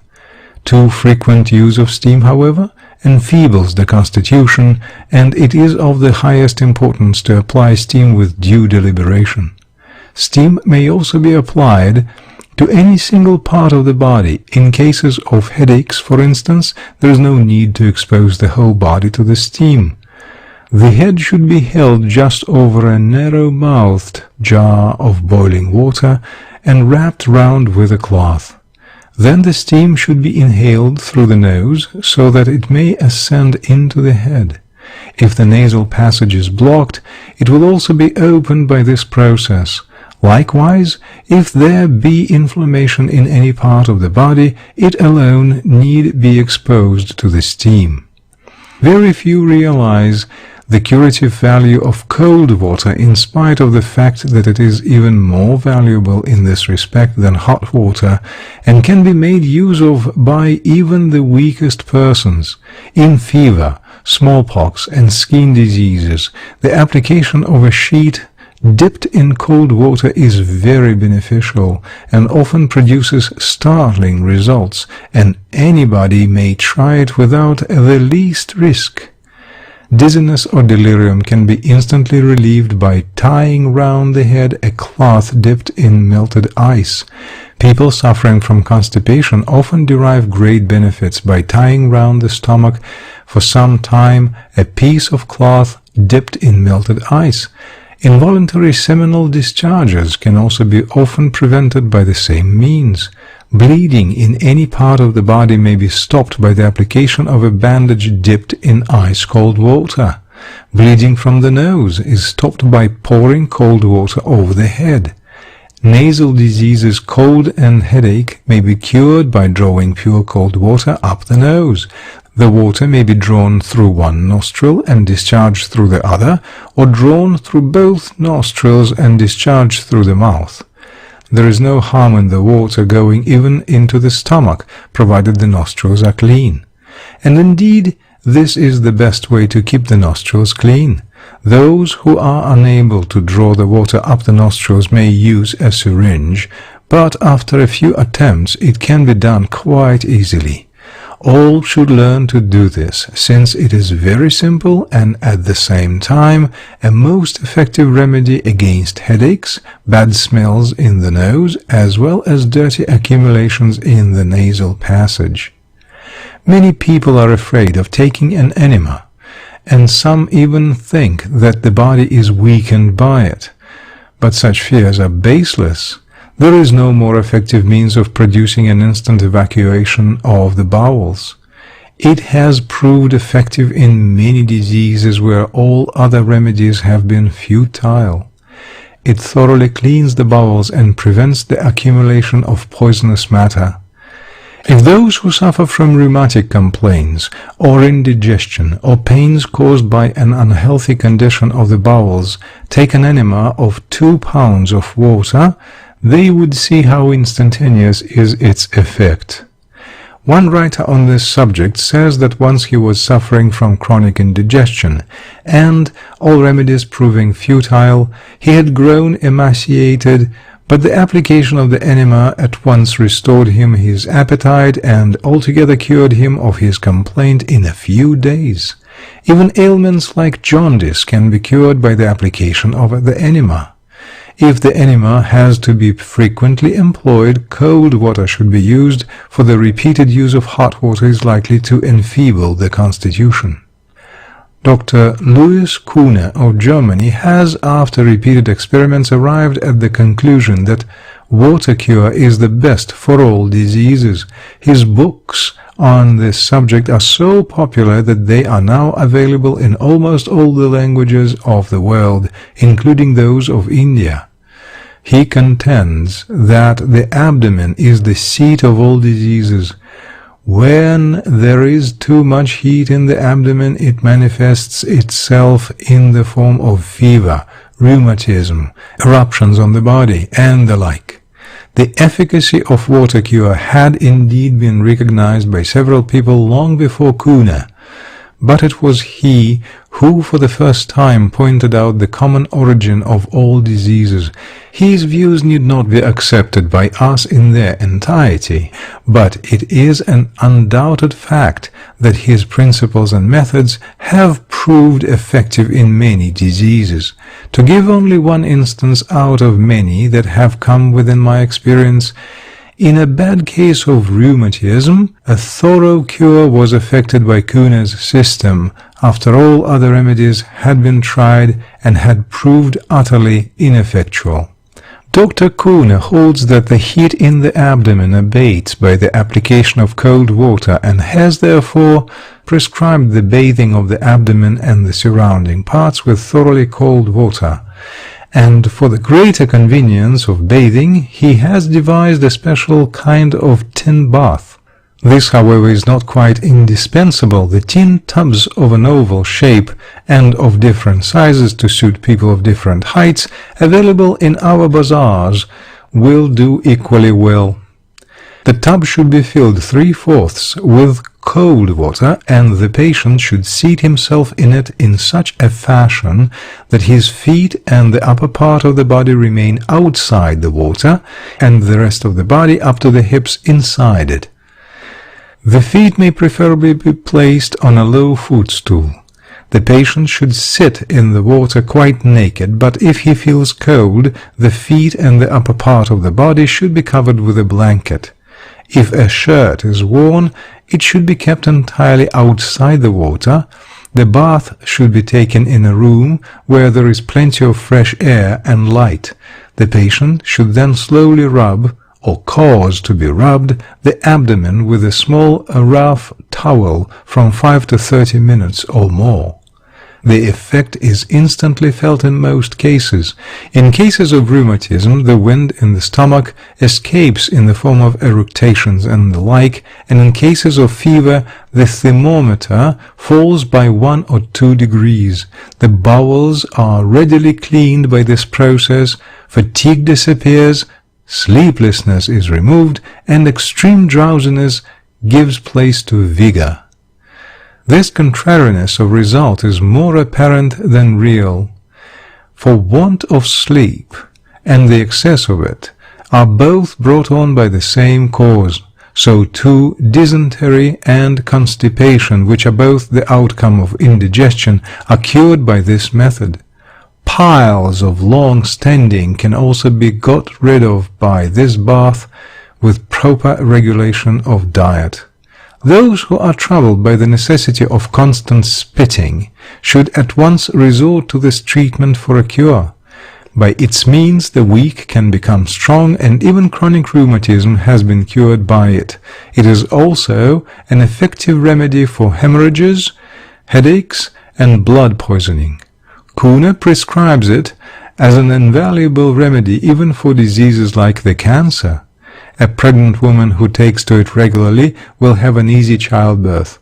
In short, all persons, without distinction of age or sex, can take to it with advantage. There is another kind of bath, known as the wet sheet pack, which is an unfailing remedy for various diseases. This bath is taken in the following manner. A table or chair is placed in the open air big enough to allow of the patient lying on it at full length. On it are spread, hanging on either side, some 4 blankets, less or more according to the state of the weather. Over them are spread 2 white thick sheets, well dipped in cold water, and a pillow is placed under the blankets at one end. Then the patient is stripped naked, with the exception of a small waistcloth, if he so wishes, and made to lie down on the sheets, with his hands placed in the armpits. Then the sheets and blankets are, one after another, wrapped round his body, taking care that the parts hanging under the feet are well tucked in, so as to cover them. If the patient is exposed to the sun, a wet cloth is put over his head and face, keeping the nose always open. At first the patient will experience some shivering, but this will soon give place to an agreeably warm sensation. He can lie in this position from 5 minutes to an hour or more. After a time he begins to perspire, or at times falls asleep. Soon after coming out of the sheets he should bathe in cold water. This is an excellent remedy for smallpox and fever and skin diseases like the itch, the ringworm, and pimples and blotches. Even the worst forms of chickenpox and smallpox are completely cured by this process. People can easily learn to take the wet sheet pack themselves and to apply it to others, and can thus see for themselves its wonderful effect. As the whole dirt of the body sticks to the sheets in the process of taking this bath, they ought not be used again without being well washed in boiling water. Needless to say, the full benefit of these baths cannot be derived unless the rules already mentioned as to diet, exercise, and the like are strictly observed. If a rheumatic patient, for instance, were to take to Kuhne's bath or to the wet sheet pack, while eating unwholesome food, living in impure air, and neglecting his exercise, how can he possibly derive any good out of it? It is only when accompanied by strict observance of all the laws of health that water cure can be of any effect, and when so employed, its effects are sure and immediate. Chapter 3. The Use of Earth. We will now proceed to describe the curative properties of earth, which are in some cases even more remarkable than those of water. That earth should have such properties need not cause us any surprise, for our own body is compounded of the earthly element. Indeed, we do make use of earth as a purifying agent. We wash the ground with earth to remove bad smells. We put it over decaying matter to prevent the pollution of the air. We wash our hands with it, and even employ it to clean the private parts. Yogis besmear their bodies with it. Some people use it as a cure for boils and ulcers, and dead bodies are buried in the earth so that they may not vitiate the atmosphere. All this allows that earth has many valuable properties as a purifying and curative agent. Just as Dr. Kuhne has devoted special attention to the subject of water cure, another German doctor has made a special study of earth and its properties. He goes so far as to say that it can be used with success in the treatment of even the most complicated diseases. He says that once, in a case of snake bite, where everybody else had given up the man for dead, he restored him to life by causing him to be covered up with earth for some time. There is no reason to doubt the veracity of this report. It is well known that the great heat is generated in the body by burying it in the earth, and although we cannot explain how exactly the effect is produced, it is undeniable that earth does possess the property of absorbing the poison. Indeed, every case of snakebite may not be cured in this way, but it should certainly be tried in every case. And I can say from my own experience that in cases of scorpion sting and the like, the use of mud is particularly beneficial. I have myself tried with success the following forms of earth cure: Constipation, dysentery, and chronic stomachache have been cured by the use of a mud poultice over the abdomen for 2 or 3 days. Instant relief has been obtained in cases of headache by applying a mud bandage round the head. Sore eye has also been cured by the same method. Hurts of all kinds, whether accompanied by inflammation or not, have been healed likewise.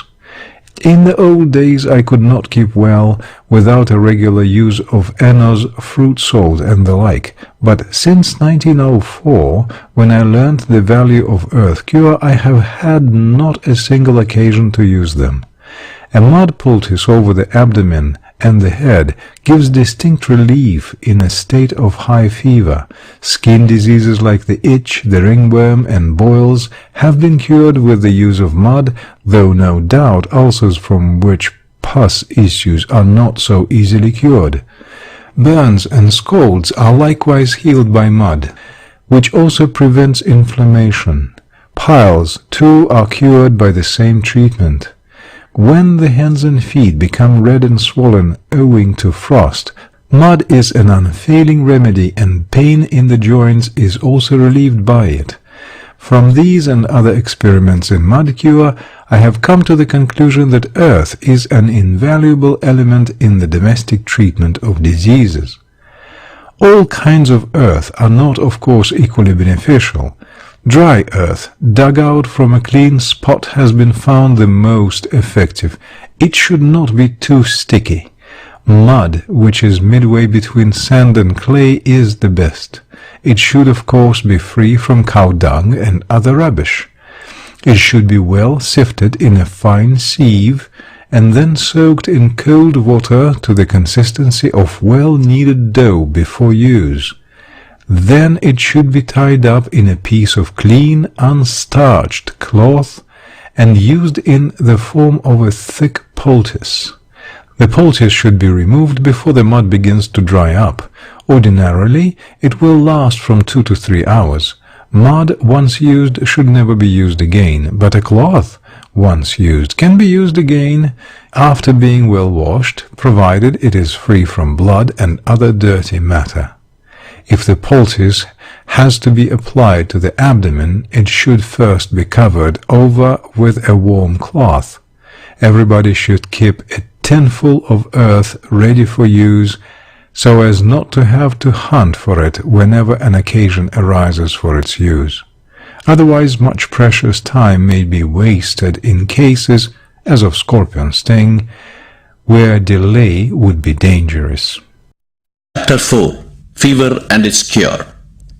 We now pass on to consider some particular diseases and the means of curing them. And first, fever. We generally apply the term fever to a condition of heat in the body, but English doctors have distinguished many varieties of this disease, each with its own system of treatment. But following the common practice and the principles elaborated in these chapters, we may say that all fevers can be cured in one and the same manner. I have tried this single treatment for all varieties from simple fever up to bubonic plague with invariably satisfactory results. In 1904, there was a severe outbreak of plague among the Indians in South Africa. It was so severe that out of 23 persons that were affected, as many as 21 died within the space of 24 hours, and of the remaining 2 who were removed to the hospital, only 1 survived, and that one was the man to whom was applied the mud poultice. We cannot, of course, conclude from this that it was the mud poultice that saved him, but in any case, it is undeniable that it did him no harm. They were both suffering from high fever brought on by inflammation of the lungs and had been rendered unconscious. The man on whom was tried the mud poultice was so bad that he was spitting blood, and I afterwards learned from the doctor that he had been insufficiently fed on milk alone.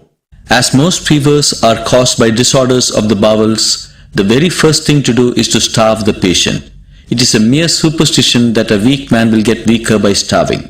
As we have already seen, only that portion of our food is really useful which is assimilated into the blood, and the remainder only clogs the bowels. In fever, the digestive organs are very weak, the tongue gets coated and the lips are hard and dry. If any food is given to the patient in this condition, it will remain undigested and aid the fever. Starving the patient gives his digestive organs time to perform their work, hence the need to starve him for a day or two. At the same time, he should take at least 2 baths every day according to the Kuhne's system. If he is too weak or ill to bathe, a mud poultice should be applied to his abdomen. If the head aches or feels too hot, a poultice should also be applied to the head. The patient should as far as possible be placed in the open air and should be well covered. At meal time, he should be given the juice of lime well filtered and mixed with cold or boiling water, and if possible without any sugar. This has a very beneficial effect and should alone be given if the patient's teeth can bear its sourness. Afterwards, he may be given a half or the whole of a plantain well mixed with a spoon of olive oil mixed with a spoon of lime juice. If he feels thirsty, he should be given water boiled or cooled or the juice of lime, never unboiled water. His clothes should be as few as possible and should be frequently changed. Even persons suffering from typhoid and the like diseases have been completely cured by this simple treatment and are enjoying perfect health at present. A seemingly cure may also be effected by quinine, but it really brings other diseases in its train. Even in malarial fever, in which quinine is supposed to be most effective, I have rarely seen it bring permanent relief. On the other hand, I have actually seen several cases of malarial patients being permanently cured by the treatment described above. Many people subsist on milk alone during fever, but my experience is that it really does harm in the initial stages as it is hard to digest. If milk has to be given, it is best given in the form of wheat coffee or with a small quantity of rice flour well boiled in water, but in extreme forms of fever, it ought not to be given at all. In such a condition, the juice of lime may always be given with great success. As soon as the tongue gets clean, plantain may be included in the diet and given in the form described above. If there be constipation, a hot water enema with borax should be applied in preference to purgatives, after which a diet of olive oil will serve to keep the bowels free. Chapter 5. Constipation, Dysentery, Gripes and Piles. It may at first sight appear strange to have 4 different ailments put together in this chapter. But as a matter of fact, they are all so closely connected and may be cured more or less in the same way. When the stomach gets clogged by undigested matter, it leads to one or other of these diseases according to the varying constitutions of individuals. In some it produces constipation. The bowels do not move or move only partly, and there is a great straining at stools until it results in bleeding or at times in the discharge of mucus or piles. In others it leads to diarrhea, which often ends in dysentery. In others again, it may give rise to gripes accompanied by pain in the stomach and the discharge of mucus. In all these cases, the patient loses his appetite, his body gets pale and weak, his tongue gets coated and his breath foul. Many also suffer from headache and other complaints. Constipation indeed is so common that hundreds of pills and powders have been invented to cure it. The chief function of such patent medicines as Mother's Seagull syrup and Eno's fruit salt is to relieve constipation, and hence thousands of people go in for them in the vain hope of being cured for good. Any Vaid or Hakim will tell you the constipation and the like are the result of indigestion, and that the best way to cure them is to remove the causes of indigestion, but the more candid among them will confess that they are forced to manufacture pills and powders since the patients are not really prepared to renounce their bad habits, but at the same time want to get cured. Indeed, the present-day advertisements of such medicines go to the extent of promising to those that would buy them that they need observe no directions as to diet and the like, but may eat and drink whatever they like. But my readers need not be told that this is a mere string of lies. All purgatives are invariably injurious to health. Even the mildest of them, even if they relieve the constipation, give rise to other forms of disease. If they should do any good at all, the patient should thoroughly change his way of life so as not to have to turn to purgatives again. Otherwise, there can be no doubt that they must give rise to new diseases, even supposing that they serve to get rid of the old. The first thing to do in cases of constipation and the like is to reduce the quantity of food, especially such heavy things as ghee, sugar and cream of milk. Of course, he should eschew altogether wine, tobacco, bhang, tea, coffee, cocoa and loaves made of milk flour. The diet should consist for the most part of fresh fruits with olive oil. The patient should be made to starve for 36 hours before treatment begins. During this time and after, mud poultices should be applied to the abdomen during sleep, and as has been already said, 1 or 2 kune baths should also be given. The patient should be made to walk for at least 2 hours every day. I have myself seen severe cases of constipation, dysentery, piles and grips effectively cured by this simple treatment. Piles may not of course completely disappear, but they will certainly cease to give trouble. The sufferer from grips should take special care not to take any food except lime juice in hot water, so long as there is discharge of blood or mucus. If there is excessive gripping pain in the stomach, it can be cured by warming with a bottle of hot water or a piece of well-heated brick. Needless to say, the patient should live constantly in the open air. Fruits like the French plum, the raisin, the orange and the grape are particularly useful in constipation. This does not of course mean that these fruits may be eaten even when there is no hunger. They ought not to be eaten at all cases of gripes accompanied by a bad taste in the mouth. Chapter 6. Contagious Diseases. Smallpox.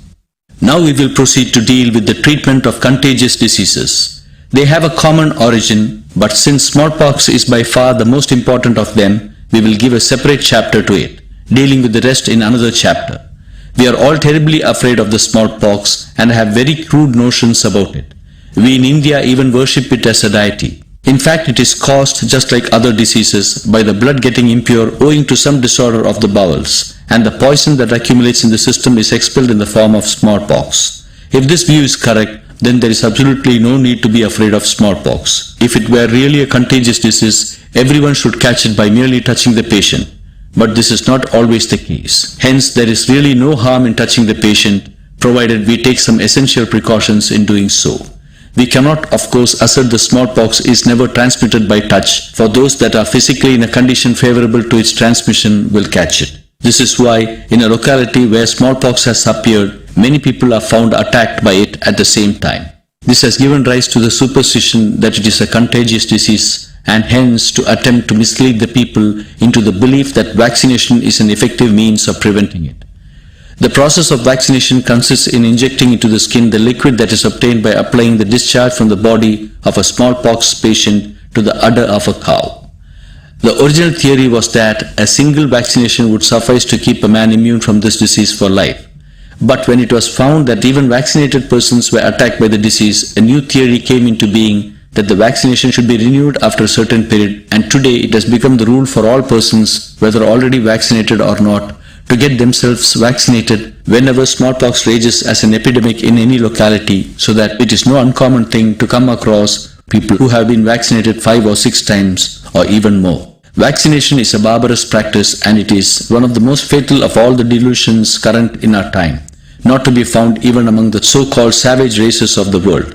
Its supporters are not content with its adoption by those who have no objection to it, but seek to impose it with the aid of penal laws and rigorous punishments on all people alike. The practice of vaccination is not very old, dating as it does only from 1798 AD.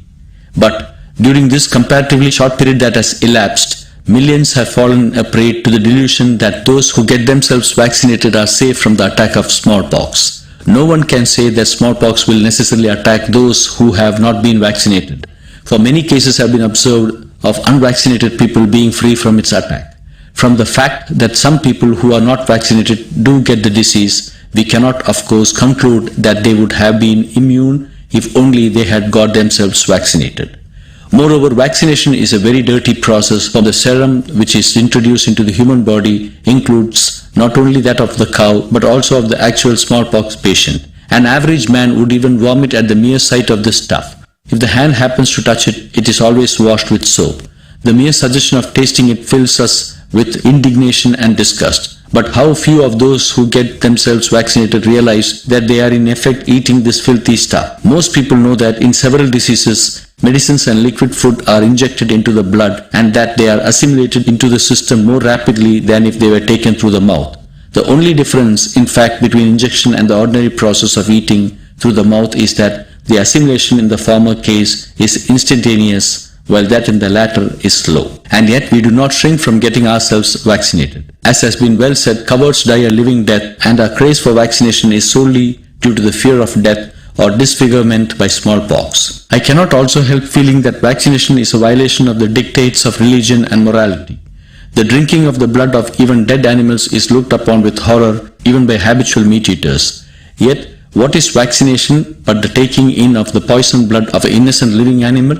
Better far were it for God-fearing men that they should 1,000 times become the victims of smallpox and even die a terrible death than that they should be guilty of such an act of sacrilege. Several of the most thoughtful men in England have laboriously investigated the manifold evils of vaccination, and an anti-vaccination society has also been formed there. The members of this society have declared open war against vaccination, and many have even gone to gaol for this cause. Their objections to vaccination are briefly as follows. 1. The preparation of vaccine from the udder of cows or calves entails untold suffering on thousands of innocent creatures, and this cannot possibly be justified by any gains resulting from vaccination. 2. Vaccination, instead of doing good, works considerable mischief by giving rise to many new diseases. Even its advocates cannot deny that, after its introduction, many new diseases have come into being. 3. The vaccine that is prepared from the blood of a smallpox patient is likely to contain and transmit the germs of all the several diseases that he may be suffering from. 4. There is no guarantee that smallpox will not attack the vaccinated. Dr. Jenner, the inventor of vaccination, originally supposed that perfect immunity could be secured by a single injection on a single arm. But when it was found to fail, it was asserted that vaccination on both the arms would serve the purpose. And when even this proved ineffectual, it came to be held that both the arms should be vaccinated at more than one place, and that it should also be renewed once in 7 years.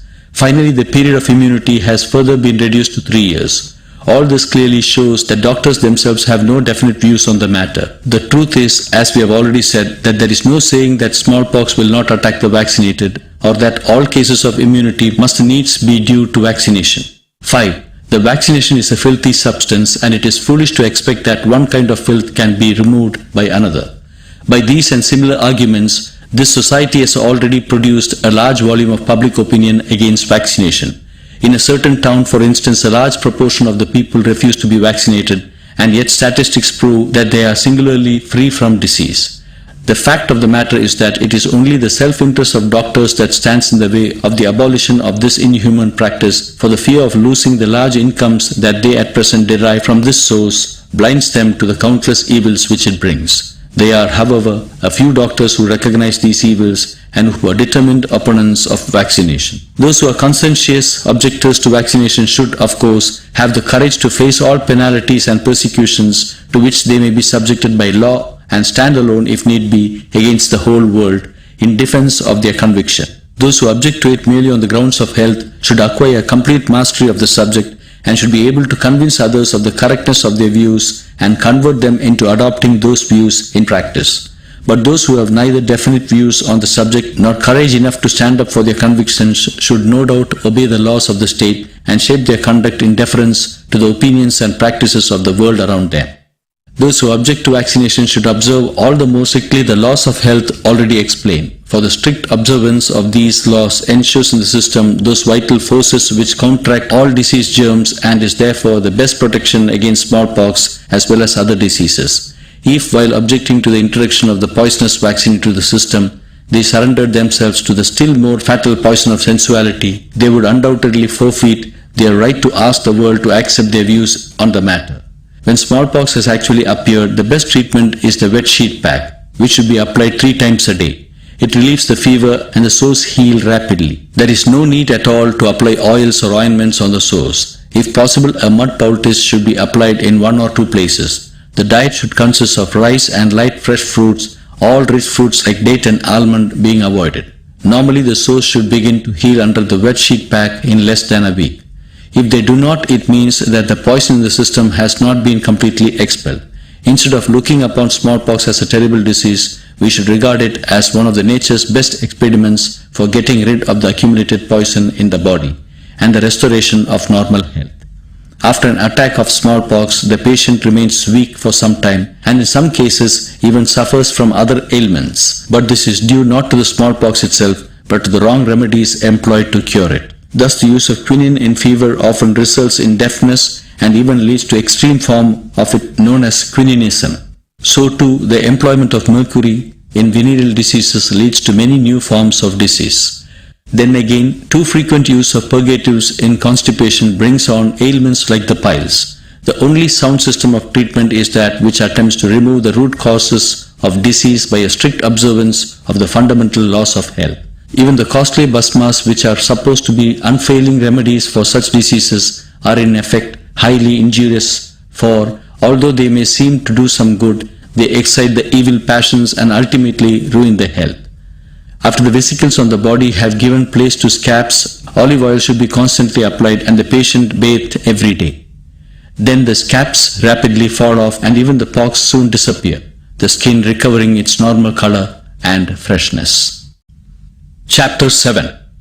Other contagious diseases. We do not dread chicken pox so much as its elder sister, since it is not so fatal and does not cause disfigurement and the like. It is, however, exactly the same as smallpox in other respects and should therefore be dealt with in the same way. Bubonic plague is a terrible disease and has accounted for the death of millions of our people since the year 1896, when it first made its real entry into our land. The doctors, in spite of all their investigations, have not been able to invent a sure remedy for it. Nowadays, the practice of inoculation has come into vogue and the belief has gained ground that an attack of plague may be obviated by it. But inoculation for plague is as bad and as sinful as vaccination for smallpox. Although no sure remedy has been devised for this disease, we will venture to suggest the following treatment to those who have full faith in Providence and who are not afraid of death. 1. The wet sheet pack should be applied as soon as the first symptoms of fever appear. 2. A thick mud poultice should be applied to the bubo. 3. The patient should be completely starved. 4. If he feels thirsty, he should be given lime juice in cold water. 5. He should be made to lie in the open air. 6. There should not be more than one attendant by the side of the patient. We can confidently assert that if plague can be cured by any treatment at all, it can be cured by this. Though the exact origin and causes of plague are yet unknown, it is undoubted that rats have something to do with its communication. We should therefore take all precautions in a plague-infected area to prevent the approach of rats in our dwellings. If we cannot get rid of them, we should vacate the house. The best remedy to prevent an attack of plague is, of course, to follow strictly the laws of health, to live in the open air, to eat plain wholesome food and in moderation, to take good exercise, to keep the house neat and clean, to avoid all evil habits, and in short, lead a life of utter simplicity and purity. Even in normal times, our lives should be such, but in times of plague and other epidemics, we should be doubly careful. Pneumonic plague is an even more dangerous form of this disease. Its attack is sudden and almost invariably fatal. The patient has very high fever, feels extremely difficult in breathing, and in most cases is rendered unconscious. This form of plague broke out in Johannesburg in 1904, and as has been already said, only one man escaped alive out of the 23 who were attacked. The treatment for this disease is just the same as that for bubonic plague, with this difference that the poultice should be applied in this case to both sides of the chest. If there be no time to try the wet sheet pack, a thin poultice of mud should be applied to the head. Needless to say, here as in other cases, prevention is better than cure. We are terribly afraid of cholera as a plague, but in fact it is much less fatal. Here the wet sheet pack, however, is of no effect, but the mud poultice should be applied to the stomach. And where there is a tingling sensation, the affected part should be warmed with a bottle filled with warm water. The feet should be rubbed with mustard oil and the patient should be starved. Care should be taken to see that he does not get alarmed. If the motions are too frequent, the patient should not be repeatedly taken out of bed, but a flat shallow vessel should be placed underneath to receive the stools. If these precautions are taken in due time, there is little fear of danger. This disease generally breaks out in the hot season, when we generally eat all sorts of unripe and overripe fruits in immoderate quantities in addition to our ordinary food. The water also that we drink during this season is often dirty, as the quantity of it in wells and tanks is small, and we take no trouble to boil or filter it. Then again, the stools of the patients being allowed to lie exposed, the germs of the disease are communicated through the air. Indeed, what we consider how little heed we pay to these most elementary facts and principles, we can only wonder that we are not more often attacked by these terrible diseases. During the prevalence of cholera, we should eat light food in moderation. We should breathe plenty of fresh air, and the water that we drink should always be thoroughly boiled and filtered with a thick clean piece of cloth. The stools of the patient should be covered up with a thick layer of earth. Indeed, even in normal times, we should invariably cover up the tools with ashes or loose earth. If we do so, there would be much less danger of the spread of disease. Even the lower animals like the cat take this precaution, but we are worse than they in this respect. It should also be thoroughly impressed on the minds of persons suffering from contagious diseases as well as those around them that they should under no circumstances give way to panic, for fear always paralyzes the nerves and increases the danger of fatality. Part 2, Chapter 8, Maternity and Childbirth. Our object in the foregoing chapters has been to point out the unity of origin and treatment of some of the more common diseases. We are indeed fully aware that those who are the constant victims of disease, and who are constantly oppressed by the fear of death, will still continue to put themselves at the mercy of doctors in spite of all that we might say against it. We venture to think, however, that there would be at least a few who are willing to cure themselves of their diseases by purely natural processes, so as to save themselves from all further attacks, and such persons would surely find it worthwhile to follow the simple directions we have given. Before concluding this book, we will also give a few hints on maternity and the care of the child, as well as some common accidents. In the lower orders of the animal creation, the pangs of childbirth are altogether unknown. The same should really be the case with perfectly healthy women. In fact, most women in the country regard childbirth as quite an ordinary matter. They continue to do their normal work till almost the last moment, and experience hardly any pain at the time of delivery. Women employed in labor have also been known to be able very often to return to work almost immediately after childbirth. How comes it, then, that women in towns and cities have to endure so much pain and suffering at the time of childbirth? And why is it that they have to receive special treatment before and after the delivery? The answer is simple and obvious. The women in towns have to lead an unnatural life. Their food, their costume, their mode of life in general offend against the natural laws of healthy living. Further, besides becoming pregnant at a premature age, they are the sad victims of men's lust even after pregnancy as well as immediately after childbirth, so that conception again takes place at too short an interval. This is the state of the utter misery and wretchedness in which lakhs of our young girls and women find themselves in our country today. To my mind, life under such conditions is little removed from the tortures of hell. So long as men continue to behave so monstrously, there can be no hope of happiness for our women. Many men put the blame on the women's shoulders, but it is none of our business here to weigh the relative guilt of man and woman in this matter. We are only concerned to recognize the existence of the evil and to point out its cure.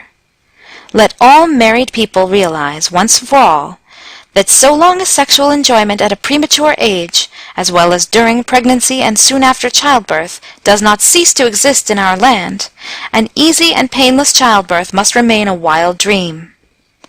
Women silently endure the pangs of childbirth, as well as the subsequent period of confinement, under the wrong notion that they are inevitable, but they fail to see how their own ignorance and weakness of will make their children grow weaker and droop from day to day.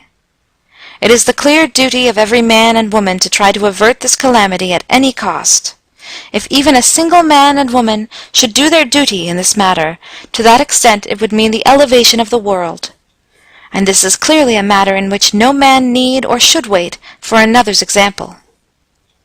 It follows, then, that the very first duty of the husband is wholly to abstain from all sexual intercourse with the wife from the moment of conception. And great is the responsibility that rests on the wife during the 9 months that follow. She should be made to realize that the character of the child to be born will depend entirely on her life and conduct during this sacred period. If she fills her mind with love for all things that are good and noble, the child will also manifest the same disposition. If, on the other hand, she gives way to anger and other evil passions, her child will necessarily inherit the same. Hence, in these 9 months she should engage herself constantly in good works, free her mind from all fear and worry, give no room for any evil thoughts or feelings, keep out all untruth from her life, and waste not a moment in idle talk or deed. The child that is born of such a mother, how can it help being noble and strong? The pregnant woman should, of course, keep her body as pure as her mind. She should breathe plenty of fresh air, and eat only so much of plain and wholesome food as she can easily digest. If she attends to all the directions already given in the matter of diet, etc., she would have no need at all to seek the aid of doctors.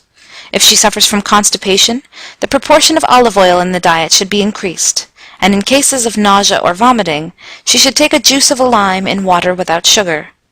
All spices and condiments should be scrupulously avoided. The yearning for various new things that attends a woman in pregnancy may be restrained by the use of kuna baths. This is also useful in increasing her strength and vitality and in easing the pains of childbirth. It is also necessary to steel her mind against such yearnings by nipping in the bud each desire as it comes. The parents should be constantly mindful of the welfare of the child in the womb. It is also the husband's duty during this period to refrain from all wranglings with his wife, and to conduct himself in such a way as to make her cheerful and happy. She should be relieved of the heavier duties of household management, and made to walk for some time every day in fresh air, and on no account should she be given any drugs or medicines during the period. Part 2, Chapter 9. Care of the Child.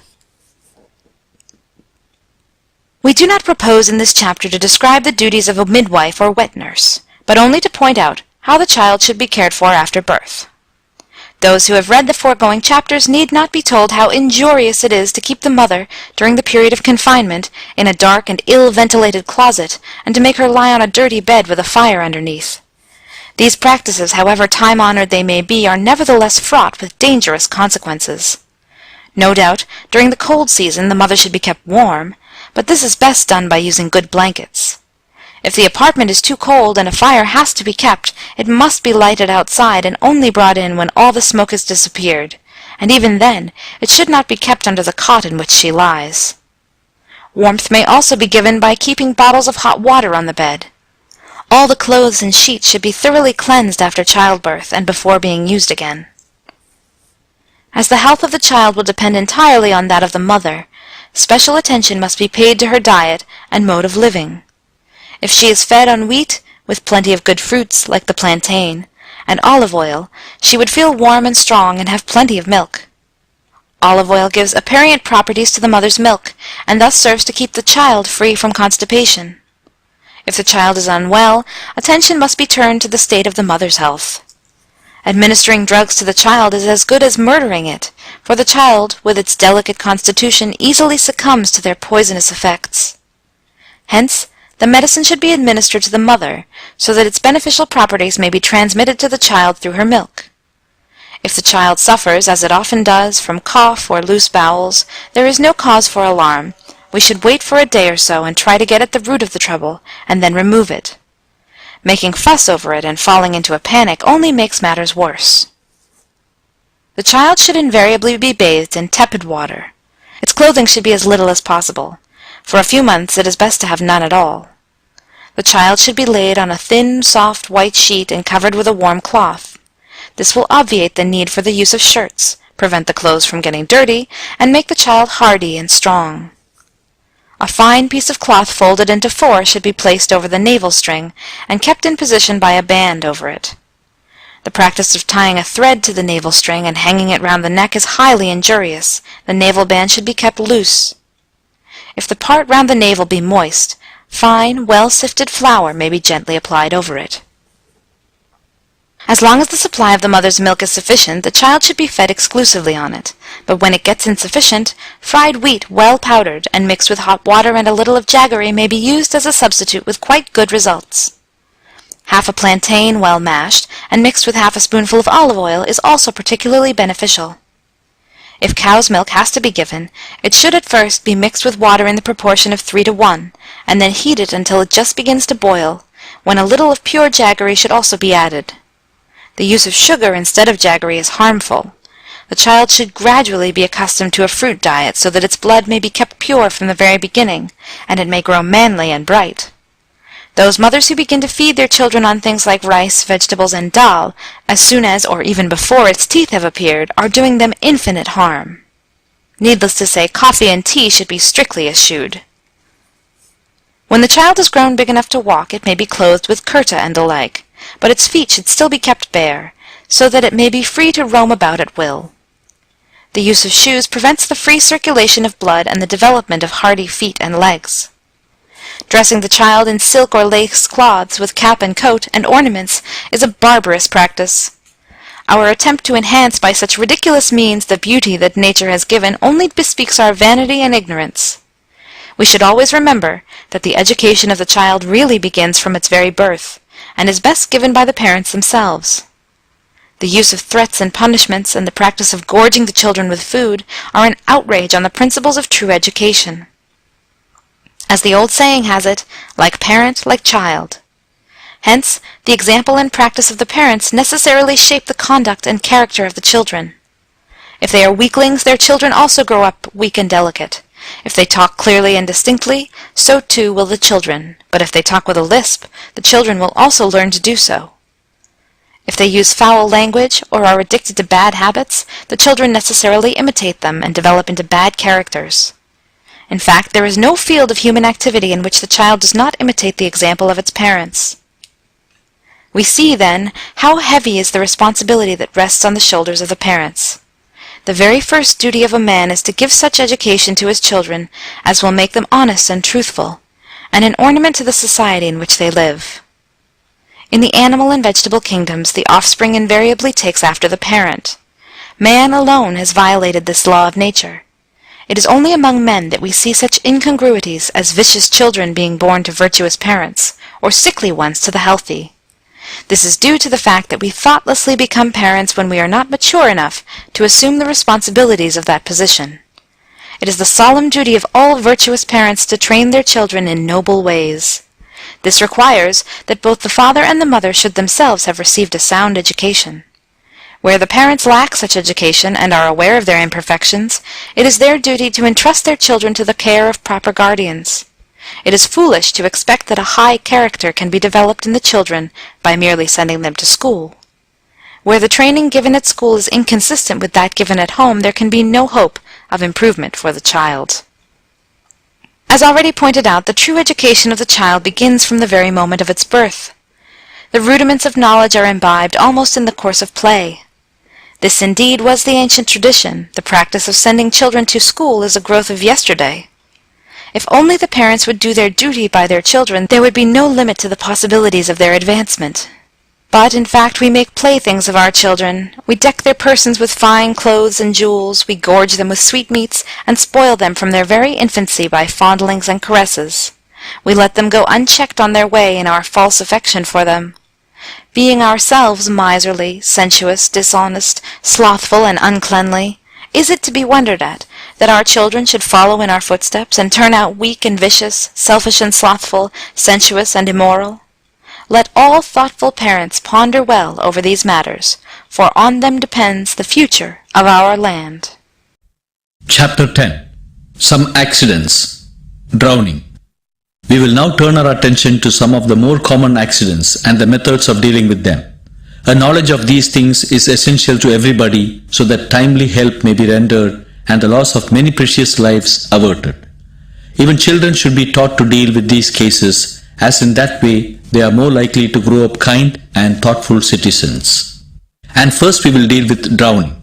As man cannot live without air for more than 5 minutes at the most, little life generally remains in a drowning man taken out of water. Immediate steps should therefore be taken to bring him back to life. Two things have specially to be done for these: artificial respiration and the application of warmth. We should not forget that very often such first aid has to be rendered by the side of tanks and rivers where all the needed materials are not easily available, and such aid can be most effectual only when there are at least 2 or 3 men on the spot. The first aider should also possess the qualities of resourcefulness, patience and briskness. If he himself loses his presence of mind, he can do nothing. So too, if the attendants begin to discuss methods or quarrel over details, there is no hope for the man. The best one in the party should lead, and the others should implicitly follow his directions. As soon as the man is taken out of water, his wet clothes should be removed and his body wiped dry. Then he should be made to lie on his face with his hands under the head. Then with a hand on his chest, we should remove from his mouth the water and dirt that might have gotten. At this time his tongue would have come out of his mouth, when it should be caught hold with a kerchief and held till consciousness return. Then he should at once be turned over with the head and the chest a little raised above the feet. Then one of the attendants should kneel by his head and slowly spread out and straighten his arms on either side. By this means his ribs will be raised and the air outside can enter into his body. Then his hands should be quickly brought back and folded on his chest so that the chest may contract and the air be expelled. In addition to this, hot and cold water should be taken in the hands and poured on his chest. If a fire can be lighted or procured, the man should be warmed with it. Then all the available clothes should be wrapped round his body, which should be thoroughly rubbed for warmth. All this should be tried for a long time without losing hope. In some cases, such methods have to be applied for several hours on end before breathing is restored. As soon as signs of consciousness appear, some hot drink should be administered. The juice of lime in hot water or decoction of cloves, pepper and the bark of the bay tree will be found specially effective. The smell of tobacco may also prove useful. People should not be allowed to crowd round the patient and obstruct the free passage of air.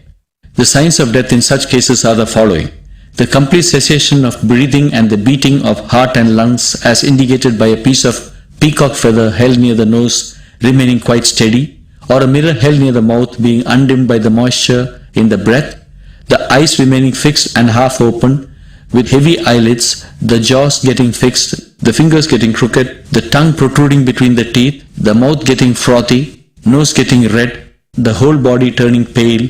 If all these signs simultaneously appear, we may conclude that the man is dead. In some rare cases, life may still remain even when all these signs are present.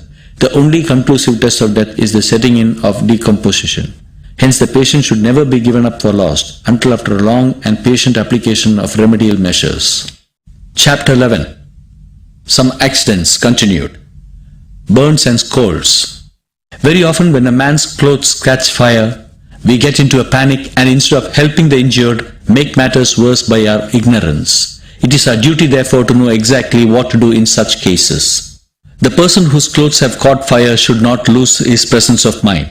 If the fire is only at one edge of the cloth, it should at once be squeezed out with the hands. But if it has spread over the whole cloth or a large portion of it, the man should at once lie down and roll on the floor. If a thick cloth like a carpet be available, it should at once be wrapped round his body, and if water is at hand, it should also be poured over it.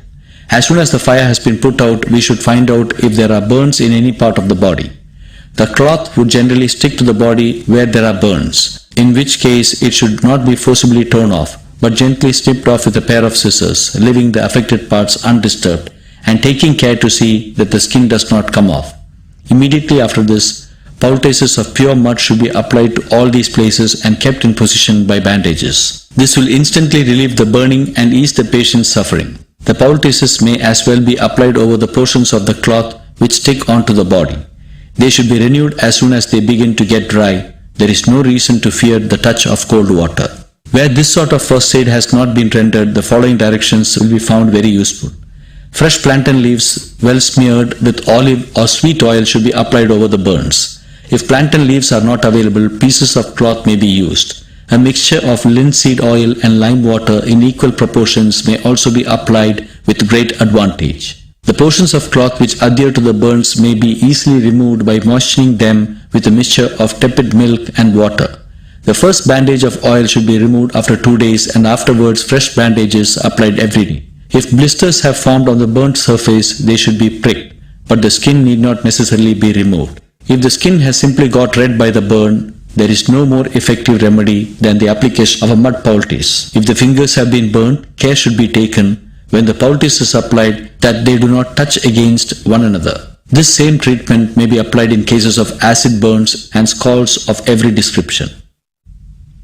Chapter 12. Some accidents continued. Snake bite. There is no limit to the superstitions current among us in regard to snakes. From time immemorial, we have cultivated a terrible fear of the snake. We even dread the very mention of its name. The Hindus worship the serpent and have set apart a day in the year, Naga Panchami, for that purpose. They suppose that the earth is supported by the great serpent Sesha. God Vishnu is called Seshasai, and he is supposed to sleep on the serpent god, and God Shiva is supposed to have a garland of serpents around his neck. We say that such and such a thing cannot be described even by the 1,000-tongued Adisesha, implying our belief in the snake's knowledge and discretion. The serpent Karkotaka is said to have bitten King Nala and deformed him so that he might not suffer any harm in the course of his wanderings. Such conceptions are also to be met with among the Christian nations of the West. In English, a man is very often described to be as wise and cunning as a serpent, and in the Bible, Satan is said to have assumed the shape of a serpent in order to tempt Eve. The real reason for the popular dread of snakes is obvious. If the snake's poison should spread over the whole body, death must necessarily ensue, and since the idea of death is so dreadful to us, we dread the very name of a snake. Hence, our worship of the snake is clearly based on our fear. If the snake were a little creature, it would hardly be worshipped by us, but since it is a big creature and a strangely fascinating one, it has come to be deified and worshipped. The Western scientists of today hold that the snake is merely a creature of instinct and it should be destroyed forthwith wherever found. From the official statistics, we gather that not less than 20,000 persons die every year in India of snake bite alone. The destruction of every venomous snake is rewarded by the state, but it is really a question if the country has benefited by it in any way. We find from experience that a snake never bites wantonly, but only as a retaliatory measure when it is molested in any way. Does this not bespeak its discretion or at least its innocence? The attempt to rid Hindustan or any portion thereof of snakes is as ridiculous and futile as trying to wrestle with the air. It may be possible to prevent snakes coming to a particular place by a systematic process of extermination, but this can never be done on a large scale. In a vast country like India, it would be an altogether foolish enterprise to try to avoid snake bites by wholesale destruction of the snakes. Let us never forget that the serpents have been created by the same God who created us and all creatures. God's ways are inscrutable, but we may rest assured that He did not create animals like the lion and tiger, the serpent and the scorpion in order to bring about the destruction of the human race. If the serpents were to meet in council and conclude that man has been created by God for their destruction, seeing that He generally destroys a snake wherever found, should we approve of their conclusion? Surely not. In the same way, we are wrong in regarding the serpent as a natural enemy of man. The great Saint Francis of Assisi, who used to roam about the forest, was not hurt by the serpents or the wild beasts, but they even lived on the terms of intimacy with him. So too thousands of yogis and fakirs live in the forests of Hindustan amidst lions and tigers and serpents, but we never hear of their meeting death at the hands of these animals. It might however be contended that they must certainly be meeting their death in the forests, but that we do not hear of it as we live so far away. Granted, but we cannot deny that the number of yogis that live in the forests is nothing in comparison with that of the serpents and wild beasts, so that if these animals were really the natural enemies of man, the whole race of yogis and other dwellers in the forest should be become very rapidly extinct, especially since they have no weapons with which to defend themselves against their attacks. But they have by no means become extinct, and we may conclude therefore that they have been allowed to live unmolested in the forests by the serpents and wild beasts. In fact, I have implicit faith in the doctrine that so long as man is not inimical to the other creatures, they will not be inimical to him. Love is the greatest of the attributes of man. Without it, the worship of God would be an empty nothing. It is in short the root of all religion whatsoever. Besides, why should we not regard the cruelty of the serpents and the wild beasts as merely the product and reflection of a man's own nature? Are we any the less murderous than they? Are not our tongues as venomous as the serpent's fangs? Do we not prey upon our innocent brethren much in the same way as lions and leopards? All scriptures proclaim that when man becomes absolutely harmless, all the other animals will begin to live on terms of intimacy with him. When feuds and conflicts as fierce as that between the lion and the lamb are going on within our own breasts, is it any wonder that such things should go on in the external world? For we are but the reflection of the world around us. All the features of the external world are found reflected in the inner world of our mind. When we change our nature, the world around should also inevitably change. Do we not find that the world assumes a totally different aspect to those individual men and women who change their own nature by strenuous self-discipline? This is the great mystery of God's creation as well as the great secret of true happiness. Our happiness or otherwise rests entirely upon what we are. We have no need to depend on other people at all in this matter. Our excuse for writing at such length on snakebite is this. Rather than merely prescribe cure for snakebite, we thought it as well to go a little more deeply into the matter and point out the best way of getting rid of our foolish fears. If even a single reader were to adopt in practice the principles we have been discussing, we shall consider our effort amply rewarded. Moreover, our object in writing these pages is not merely to give the generally accepted hygienic principles, but to go to the root of the matter and deal with the most fundamental principles of health. Modern investigations have also shown that the man who is perfectly healthy, whose blood has not been tainted by excess of heat, and whose food is wholesome and sattvic, is not immediately affected by the poison of the snake, but that, on the other hand, its effect is instantaneous as well as fatal on the man whose blood has been tainted by drink or unwholesome food. One doctor goes so far to say that the blood of the man who eschews salt and the like and lives exclusively on a fruit diet remains so pure that no kind of poison can have any effect on him. I have not had enough experience myself to say how far this is true. The man whose diet has been free from salt and the like for only 1 or 2 years cannot be said to have attained this stage of perfect immunity, for the blood which has been tainted and poisoned by bad practices continued for years cannot be brought back to its normal state of purity in the short period of a year or 2. It has further been scientifically demonstrated that a man under the influence of fear or anger is much more and much sooner affected by the poison than when in the normal condition. Everybody knows how fear and anger make the pulse and the heartbeat faster than the normal rate, and the quicker the flow of blood in the veins, the greater the heat generated. But the heat generated by evil passions is not healthy, but extremely harmful. Anger is indeed nothing but a variety of fever. Hence the best antidote against snake bite is to use pure and sattvic food in moderation, to rid our minds of all evil passions like anger and fear, to refrain from giving away to panic, to retain perfect confidence in the saving power of a pure and godly life, and to remain self-possessed in the full faith that we are ever in God's hands, and that the span of life which He has allotted to us can on no account be curtailed or exceeded. Dr. Fitzsimmons, the director of Port Elizabeth Museum, who has devoted a large portion of his life to the study of snakes, their varieties and their habits, and who is a great authority on snake bite and its cure, has told us, as a result of his numerous experiments, that the majority of the so-called deaths by snake bite are really caused by fear and the wrong remedies applied by quacks. We should remember that all snakes are not venomous, and that even the bite of all venomous snakes is not immediately fatal either.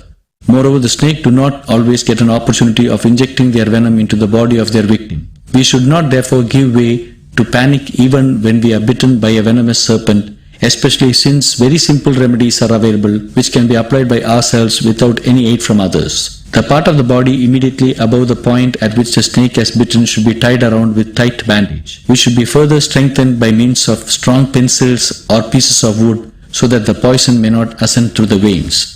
Then the wound should be cut half an inch deep with the fine point of a knife so that the poisoned blood may freely flow, and the hollow should be filled with the dark red powder sold in the bazaars known as potassium permanganate. If this is not available, the blood issuing from the wound should be well sucked and spat out by the patient himself or by somebody else until all the poison has been removed. Of course, no man who has a wound on the lips or the tongue should be allowed to suck this poisoned blood. This treatment should be applied within 7 minutes of the accident, that is to say, before the poison has had time to ascend and diffuse to the body. As already mentioned, the German doctor who has specialized in mud cure claims to have cured snake bite by burying the patient under fresh earth.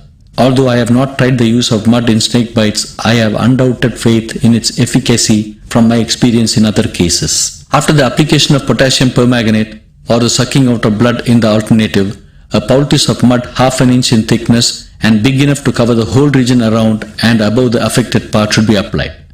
There should be kept in every home a quantity of well sifted and powdered mud in a tin ready for use. It should be so kept as to be exposed to light and air and free from dampness. Suitable bandages of cloth should also be kept so as to be within reach when needed. These will be found useful not only in snake bite but in numberless other cases as well. If the patient has lost consciousness or if respiration seems to have ceased, the process of artificial respiration already described in connection with drowning should be restored to. Hot water or preferably a decoction of cloves and the bark of the bay tree is very useful for recovering consciousness. The patient should be kept in the open air, but if his body seems to have taken cold, bottles of hot water should be employed, or a piece of flannel dipped in hot water and wrung out should be rubbed over the body to produce warmth. Chapter 13. Some accidents. Continued. Scorpion sting. Our familiar expression, May God never give any man the pain of scorpion sting. Shows how keen that pain is. In fact, this pain is even sharper than that of snake bite. But we do not dread it so much since it is much less fatal. Indeed, as Dr. Moore has said, the man whose blood is perfectly pure has little to fear from the sting of a scorpion. The treatment for scorpion sting is very simple. The affected part should be cut into with a sharp-pointed knife and the blood that issues from it slightly sucked out. A small bandage tied tightly above this portion would prevent the spread of the poison, while a poultice of mud would give immediate relief to the pain. Some writers advise us to tie a thick bandage of cloth over the affected part, wetted with a mixture of vinegar and water in equal proportions, or to keep the region around it immersed in salt water. But the poultice of mud is certainly the most effective remedy of all, as may be personally tested by those who have the misfortune to be stung by scorpions. The poultice should be as thick as possible. Even 2 seals of mud would not be too much for the purpose. If the finger be stung, for instance, the poultice should extend up to the elbow.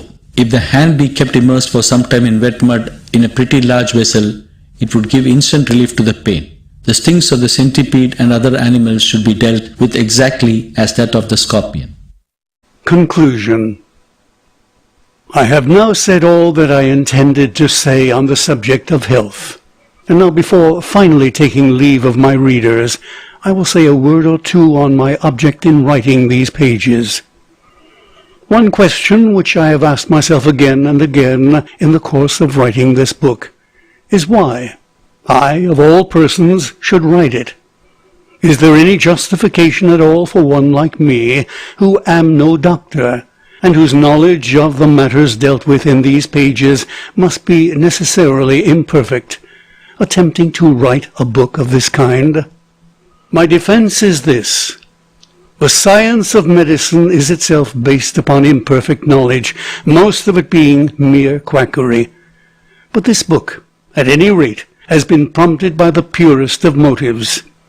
The attempt is here made not so much to show how to cure diseases as to point out the means of preventing them. And a little reflection will show that the prevention of disease is a comparatively simple matter, not requiring much specialist knowledge, although it is by no means an easy thing to put these principles into practice. Our object has been to show the unity of origin and treatment of all diseases, so that all people may learn to treat their diseases themselves when they do arise, as they often do, in spite of great care in the observance of the laws of health. But after all, why is good health so essential, so anxiously to be sought for? Our ordinary conduct would seem to indicate that we attach little value to health. If health is to be sought for in order that we might indulge in luxury and pleasure, or pride ourselves over our body and regard it as an end in itself, then indeed it would be far better that we should have bodies tainted with bad blood by fat and the like. All religions agree in regarding the human body as an abode of God. Our body has been given to us on the understanding that we should render devoted service to God with its aid. It is our duty to keep it pure and unstained from within as well as from without, so as to render it back to the giver when the time comes for it in the state of purity in which we got it. If we fulfill the terms of the contract to God's satisfaction, He will surely reward us and make us heirs to immortality. The bodies of all created beings have been gifted with the same senses, and the same capacity for seeing, hearing, smelling, and the like. But the human body is supreme among them all, and hence we call it a chintamani, or a giver of all good. Man alone can worship God with knowledge and understanding. Where devotion to God is void of understanding, there can be no true salvation. And without salvation, there can be no true happiness. The body can be of real service only when we realize it to be a temple of God and make use of it for God's worship. Otherwise, it is no better than a filthy vessel of bones, flesh, and blood, and the air and water issuing from it are worse than poison. The things that come out of the body through the pores and other passages are so filthy that we cannot touch them or even think of them without disgust, and it requires very great effort to keep them tolerably clean. Is it not most disgraceful that for the sake of this body we should stoop to falsehood and deceit, licentious practices, and even worse? Is it not equally shameful that for the sake of these vices we should be so anxious to preserve this fragile frame of ours at any cost? This is the truth of the matter in regard to our body. For the very things which are the best or the most useful have inherent in them capabilities of a corresponding mischief. Otherwise, we should hardly be able to appreciate them at their true worth. The light of the sun, which is the source of our life, and without which we cannot live for an hour, is also capable of burning all things to ashes. So too a king may do infinite good to his subjects, or be the source of untold mischief. Indeed, the body may be a good servant, but when it becomes a master, its powers of evil are unlimited.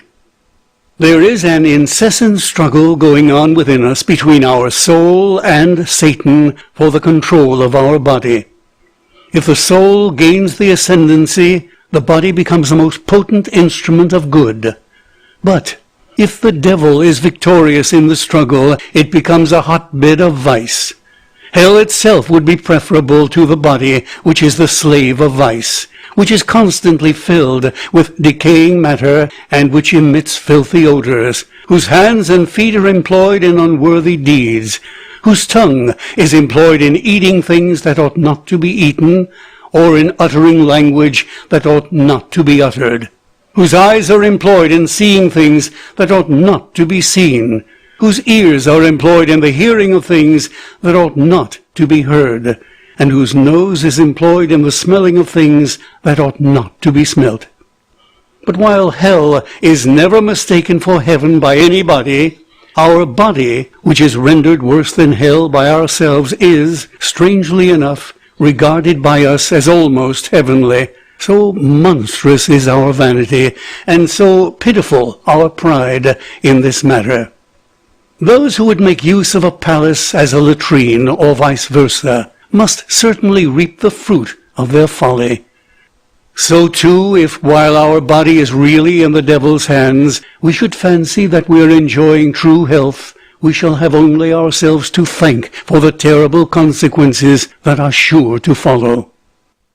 To conclude, then, our attempt in these pages has been to teach the great truth that perfect health can be attained only by living in obedience to the laws of God and defying the power of Satan. True happiness is impossible without true health, and true health is impossible without a rigid control of the palate. All the other senses will automatically come under our control when the palate has been brought under control, and he who has conquered his senses has really conquered the whole world, and he becomes a part of God. We cannot realize Rama by reading the Ramayana, or Krishna by reading the Gita, or God by reading the Koran, or Christ by reading the Bible. The only means of realizing them is by developing a pure and noble character. Character is based on virtuous action, and virtuous action is grounded on truth. Truth, then, is the source and foundation of all things that are good and great.